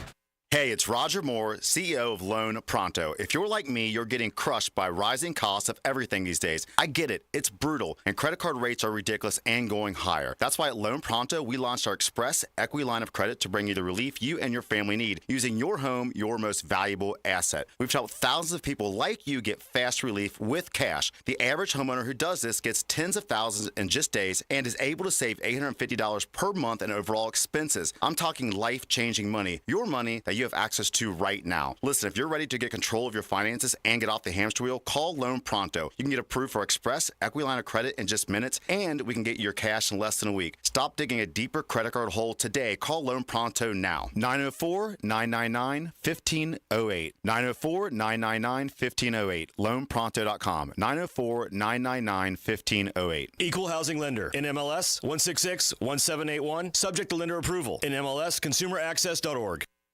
Nothing has a 10-year warranty except for a new AC unit from Vaughn's. V-O-N-S. Vaughn's Amazing 10. This is legit. A full 10-year warranty. It covers parts, labor, and refrigerant. That's an unmatched commitment they make to their customers, while others will charge extra for weekend and same-day emergencies. Not at Vaughn's. No extra charges. Just great service when you need it, whether your unit needs to be repaired or replaced. Remember, if your AC won't turn on, just call Vaughn's.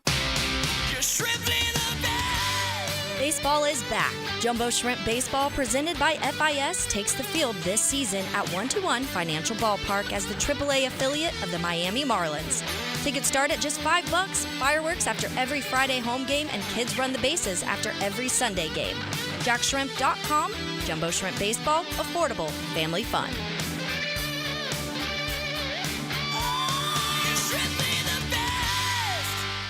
Navy Mutual was created by service members for service members, so we know what it means to serve. Our policies have no active duty service restrictions, so you can rest assured that you're covered no matter your duty station, home or abroad. To go even further, we promise that premiums will not be higher for those who serve in dangerous environments, including aviation, diving, or on deployments. Let us help you protect those you love the most. Learn more at NavyMutual.org.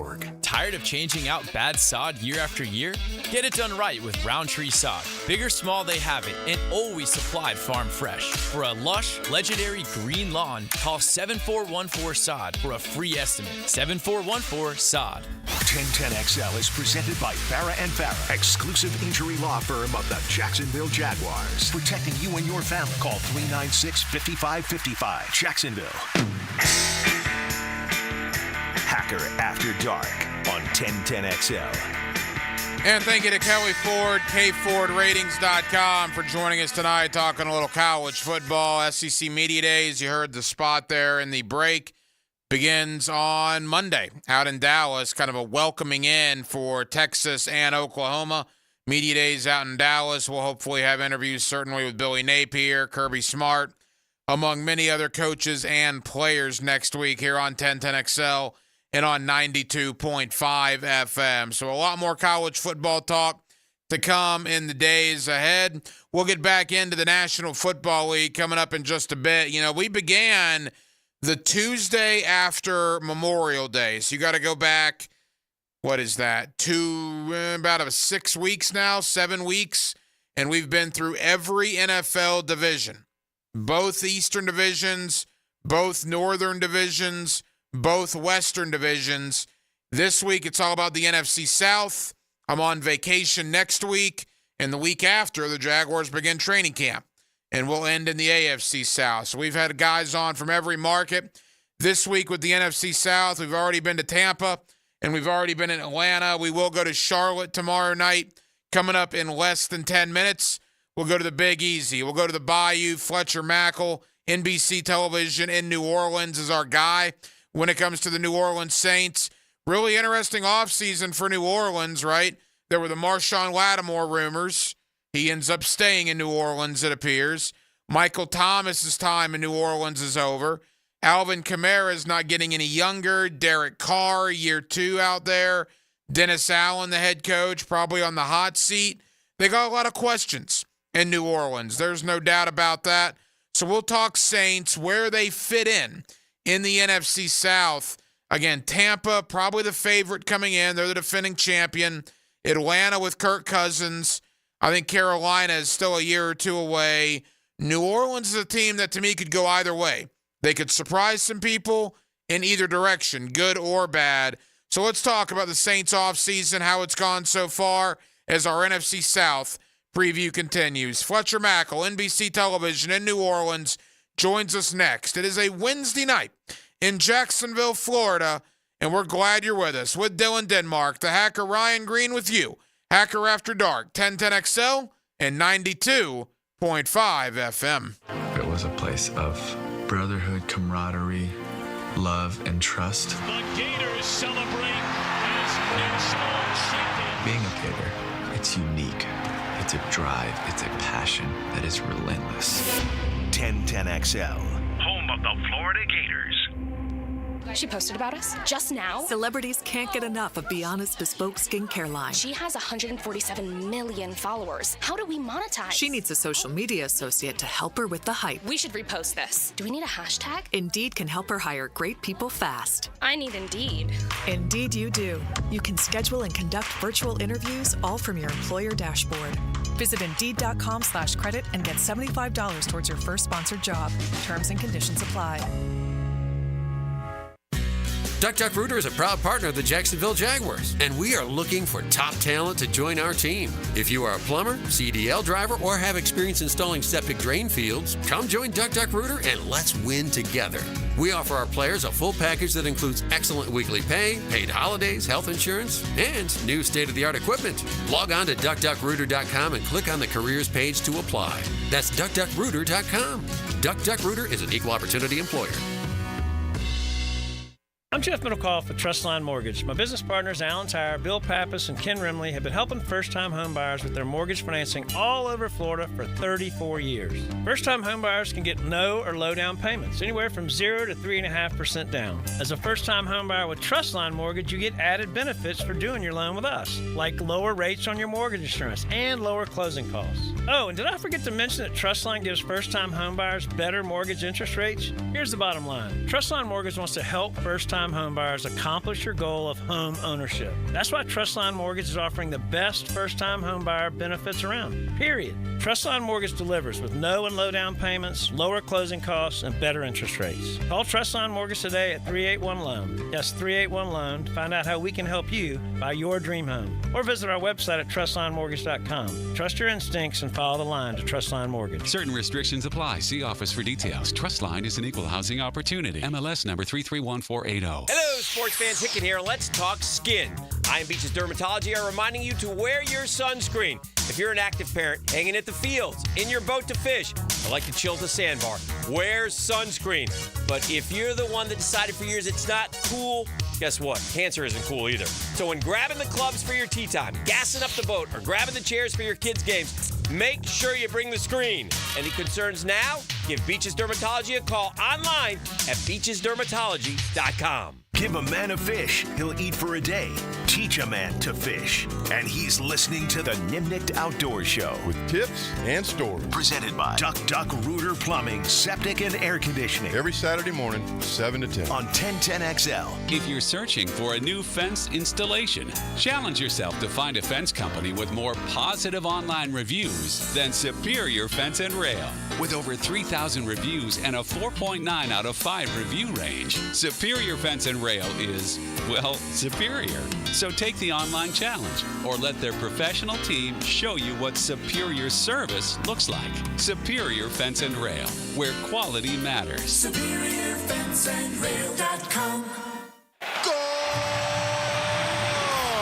Soccer fans, don't miss your chance to see teams from the English Premier League compete in the Stateside Cup right here in Jacksonville. Competition will be fierce when Wolves and West Ham United take the pitch under the lights at Everbank Stadium July 27th. It's Premier Soccer at a premier venue for one night only. Tickets are going fast. Buy yours today at StatesideCup.com. Calling all disc golf enthusiasts. Play It Again Sports Jacksonville wants your used discs. Now through June 29th, earn cash on the spot plus $5 in sports bucks for every $25 of disc golf gear we buy. Play It Again Sports also stocks new discs from your favorite brands like Innova, Discraft, Discmania, and more. Stop in today and shop our huge selection. Merrill Road near 295 in the Merrill Station Shopping Plaza or online at playitagainjacks.com. Does the building you go to work in every day need a little love and attention? Jason Parker here with Performance Painting. Great companies take great care of the buildings their staff and customers walk into every day. If the building you're in doesn't match the vision you have for your company, we can help. Go to performance-painting.com.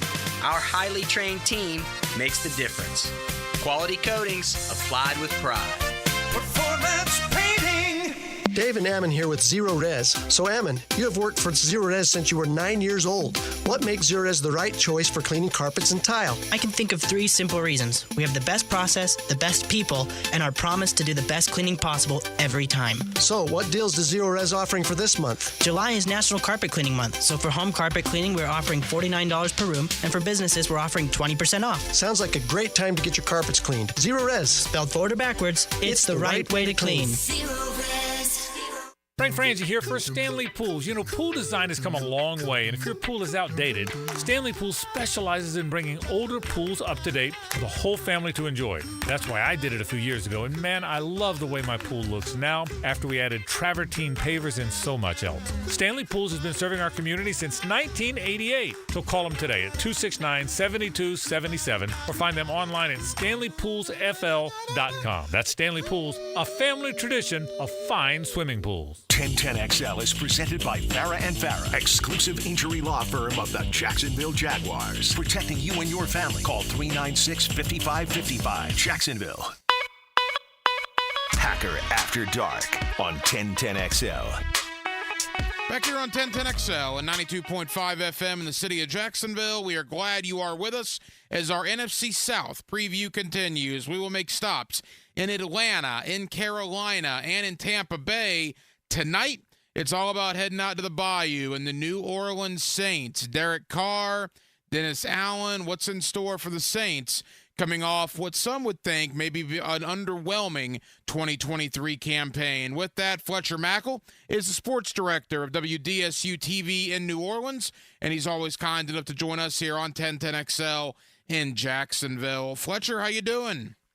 I am doing well, hot, just like I'm sure you all are, the dog days of summer. There is no doubt about that. I imagine it's pretty steamy out there in New Orleans. I can assure you it's very steamy over here in Jacksonville. And I don't know if steamy would be the word to describe the 2023 Saints. We remember going out there on Thursday Night Football, and New Orleans probably should have won that game, quite frankly. They dropped the touchdown in the end zone that would have won the game there late against Jacksonville. But Fletcher, before we really dive into the offseason, thinking back to last year, how would you assess the first year for Derek Carr there in New Orleans? Overwhelming mediocrity. It wasn't very good. Let's say that. Look, Derek Carr got the biggest deal in the history of the New Orleans Saints franchise, $150 million, $100 million fully guaranteed. And the theme, even though the Saints organization tried to downplay it a little bit, was this is Drew Brees chapter 2. People, your listeners may not remember, but Drew Brees, San Diego gave up on him. The LA Chargers now gave up on him. They were going with Phillip Rivers. So Drew Brees came here.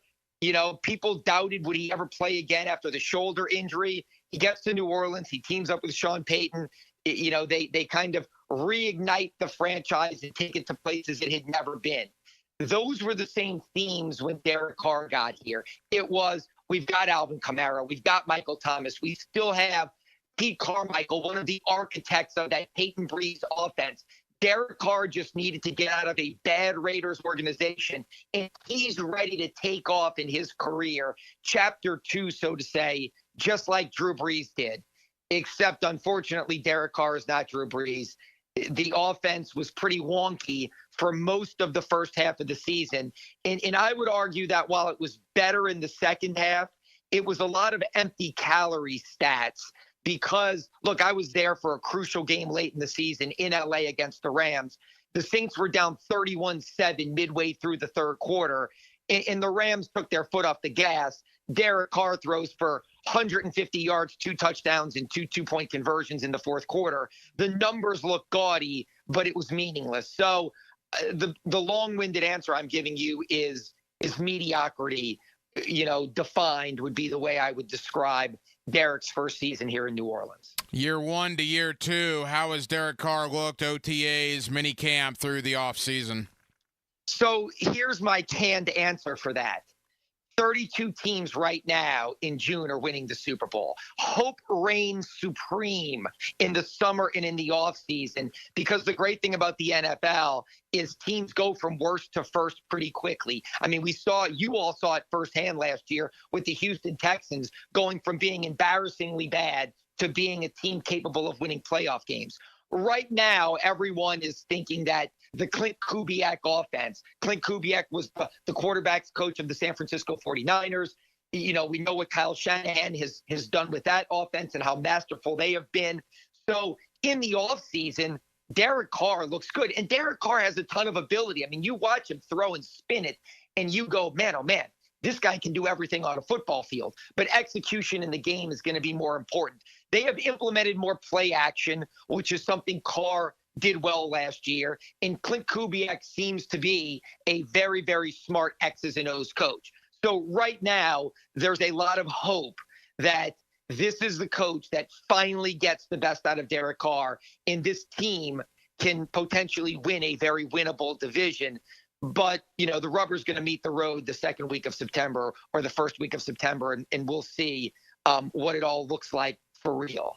Fletcher Mackel, sports director, WDSU TV in New Orleans, here with us as our NFC South preview continues tonight, focusing on the New Orleans Saints. Year 3 for Dennis Allen, replacing Sean Payton, who's a legend in those parts. How would you assess Allen to this point, and is there a bit of a hot seat for him coming into the year?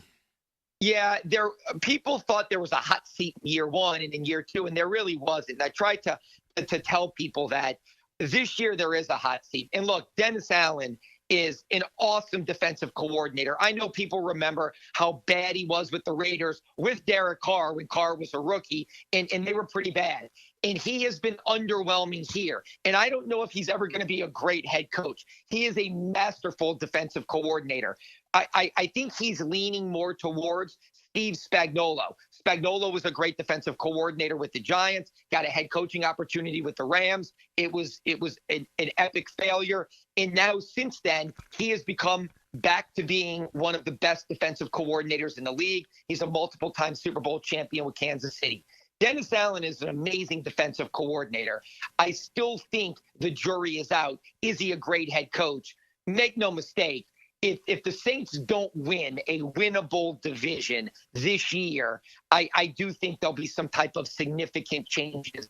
So, yes, he is definitely on the hot seat. Look, the one thing the Saints have gotten right the last few years, after Sean Payton and Drew Brees, many national people thought, go into a rebuild, try to draft a quarterback, go hire a new coach, turn the page on that. The Saints unapologetically said no. And the one thing I think they are right on is that the NFC South is bad, that the Falcons aren't a great team. The Bucs aren't a great team. Carolina certainly isn't a great team. They're embarrassingly bad. The Saints look at this division and say, there is no Kansas City Chiefs. There is no star team. There is no San Francisco. You know, there is no elite team. We can win it. They unfortunately have just been underwhelming the first 2 years of Dennis Allen. So I do think they have to make some strides this year. I just don't know if they're capable of doing it. Offensively, the skill positions, we know Olave is a stud. Kamara's still there, but he's not getting any younger. I guess Michael Thomas, that era is gone in New Orleans football, at least as it looks right now. I mean, how would you assess the skills surrounding Derek Carr in that offense? Yeah, and let me clarify. Michael Thomas is way gone. I mean, they should have been done with Michael Thomas a year ago because of contract issues. They brought him back. It was he and Derek Carr kind of singing Kumbaya together, and it looked like it was going to work, and then it went sideways. Michael Thomas, when he was injured, tweeting during the games, negative comments about Derek Carr. So the Saints moved off of Michael Thomas, who's still unemployed right now. Somebody will probably bring him back for a minimum deal, but the injuries have really taken their toll on him. Look, Kamara right now is maybe a holdout because of a contract. He wants a new contract. He's coming off the worst year of his career. I'm not necessarily sure it was all him. I certainly think schematically they could have done a better job. Carr did no favors. I mean, there were times last year the Saints offense with Derek Carr was, and the offensive line was bad, but there were a lot of games, even in that Jacksonville game, where it was take the snap, see the pressure, immediately check it down to Alvin Kamara, and just pray that Alvin Kamara can do something 5-on-1. And they did not put him in very good situations. But as you said, he's 29 years old. running backs, he plays a position that isn't a premium position anymore. So he needs a big bounce back year, assuming he gets to camp on time and they figure something out. Chris Olave does look like a burgeoning star. They have a young player named Rashid Shaheed, who is a speedster who has the potential to be a really big breakout player. Made the Pro Bowl last year as a return specialist.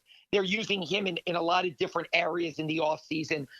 They still have Taysom Hill as a jack of all trades, who is, when you're winning, he can really put a game out of reach with the quarterback sneaks and the quarterback keepers, and is a short yardage specialist. The problem with Taysom Hill is that when you're always playing from behind and playing catch up, his role becomes more minimal. And he's one of those sledgehammer guys that you put teams out of their misery late in games and bleed the clock out or keep away, not a guy that is a come from behind player. And then they still have Foster Moreau, who is a solid tight end. I still wish he would have caught that ball that you referenced in the Jags game last year in prime time, because it probably would have produced a win for New Orleans. But that is kind of their skill position right now. They're still searching for a third wide receiver. They didn't really address it in the draft. They've got some veteran free agent players who are nice, but certainly aren't needle movers, so to say. So it's going to be Carr, Kamara, and Olave carrying the bulk of the offense if this team is going to do anything this year. Final moments. Fletcher Mackel, sports director, WDSU Television in New Orleans, as our New Orleans Saints preview continues here on 1010XL. All right, Fletcher, you mentioned Dennis Allen being a great defensive mind as far as the defensive side of the ball.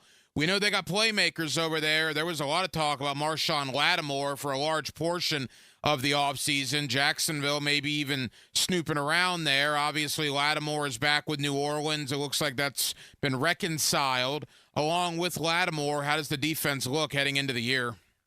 Yeah, and that is the big question. Look, Lattimore addressed the fact he hadn't talked to the media since after week 1 of last year against the Tennessee Titans. And he addressed the fact that he and Dennis had a personal issue, and he's been, on the trade block, so to say, all offseason. The Saints, the way they operate, do not give people away. They were never just going to dump Marshawn Lattimore and go addition by subtraction. When he's healthy, he's such an elite lockdown corner. You just can't give him away. So he's going to be back, barring some unforeseen trade in training camp.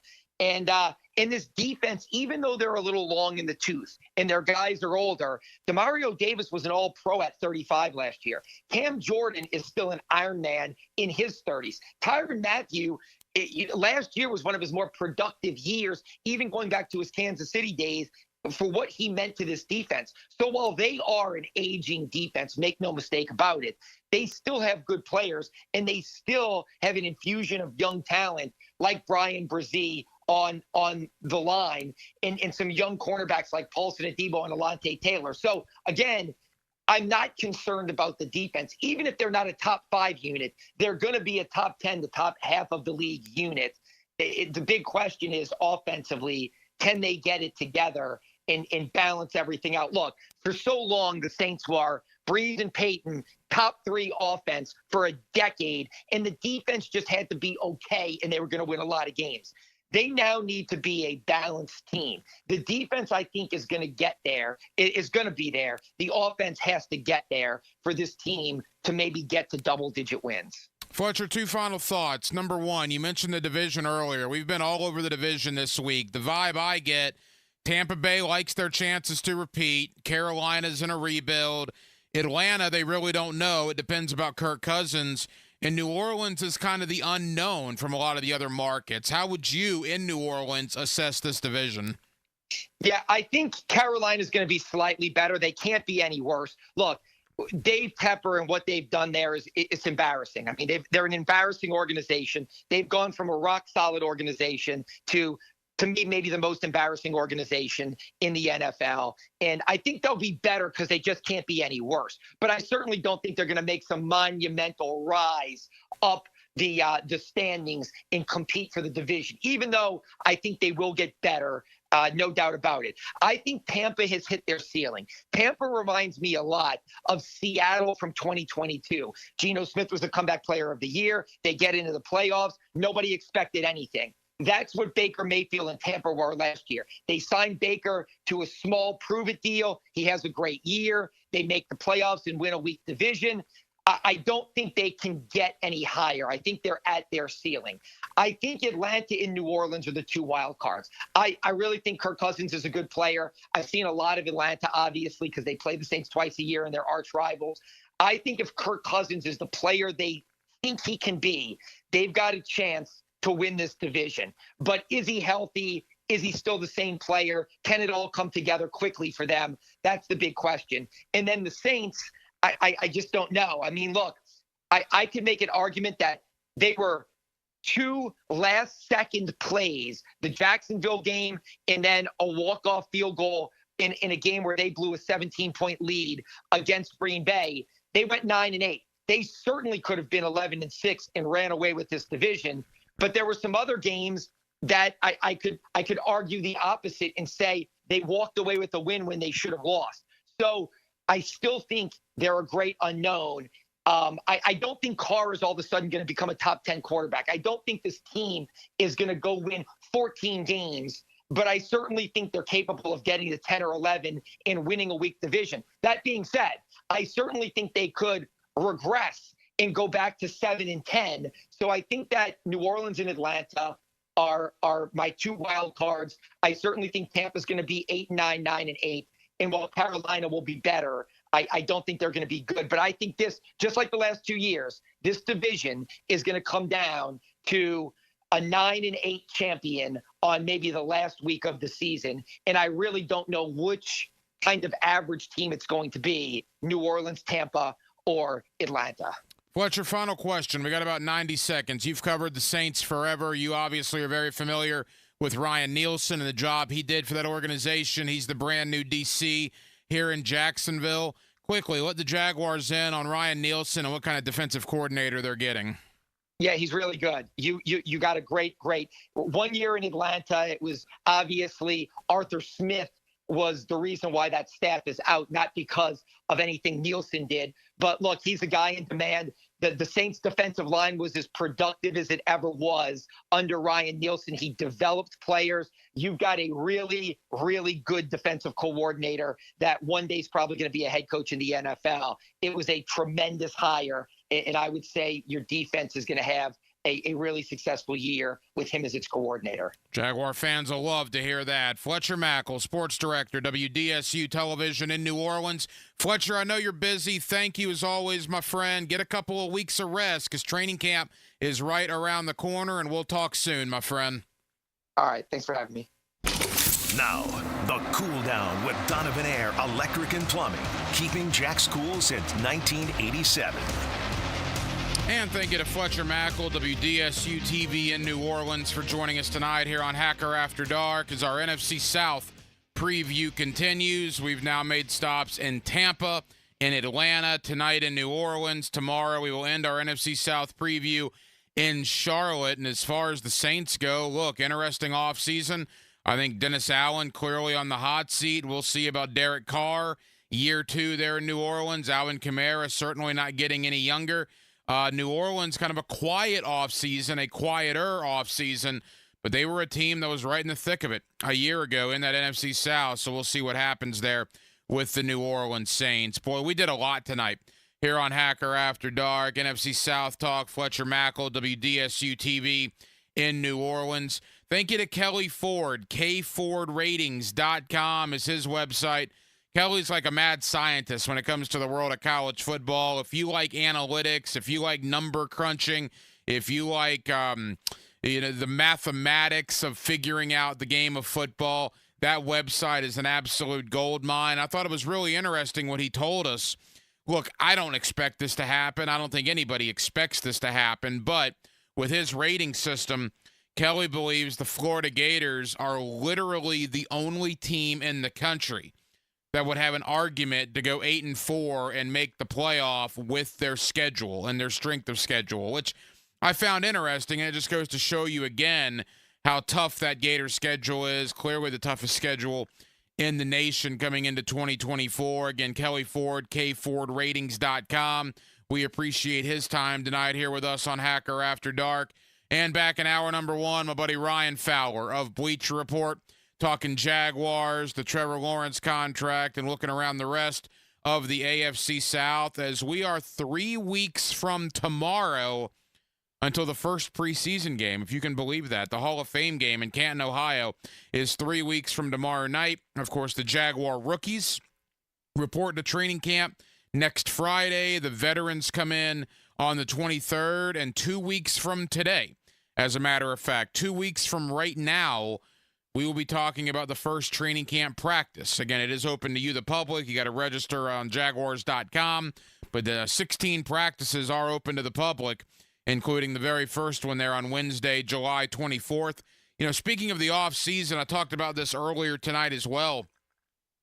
I've always been a fan of Hard Knocks. The off-season edition, it's recently branched out into an in-season edition. But, man, I got to tell you, the New York Giants one that's going on right now, talking about the off-season, giving you access to the Senior Bowl and the Combine and the free agent discussions and the NFL draft talk that goes on behind the scenes, man, I think it's just absolutely terrific. I mean, to actually watch last night on HBO as Giants general manager Joe Shane talked with Saquon Barkley and explained to him how they're going to let him test the market. Now, they'd like to let Saquon circle back to see if they could re-sign him, which ultimately, of course, they did not. He went to Philadelphia. But just to be able to watch that and to have that kind of access and to literally see trade conversations between GMs go on camera, on microphone, it has been absolutely wild. If you have not watched the first 2 episodes of the New York Giants off-season edition of Hard Knocks, and you're an NFL fan, you need to watch it, man, because it has been absolutely spectacular television. Kudos to HBO, because that's good stuff. There's absolutely no question about it. Well, that'll just about do it. It has been a very, very busy Wednesday night here on Hacker After Dark, on 1010XL, and on 92.5 FM. Again, we got a lot of people to thank. Fletcher Mackel, WDSU-TV in New Orleans. Again, Kelly Ford, kfordratings.com, and Ryan Fowler of Bleacher Report all joined us this evening. We will be back tomorrow night on a Thursday. It's getaway day for me. Vacation begins on Friday, so we will have a pre-vacation edition of Hacker After Dark for you tomorrow night beginning at 8 o'clock, and we do hope that you join us then. Dylan Denmark was your producer tonight. Dylan, great job as always. I'm the Hacker Ryan Green. And again, Jacksonville, thank you for spending part of your Wednesday evening with us right here on Hacker After Dark, on 1010XL, and on 92.5 FM. So for all of us here on HAD, have an absolutely terrific remainder of your Wednesday evening, and we will do it all over again tomorrow night on a Thursday, beginning at 8 o'clock. Until then, good night, Jacksonville. It's time to fire up your grill, shoot off some fireworks, and launch one of the biggest sales in the history of the United States. It's our independent sale happening right now at Beaver Toyota and Beaver Chevrolet. Whether you drive a car, a truck, or an EV,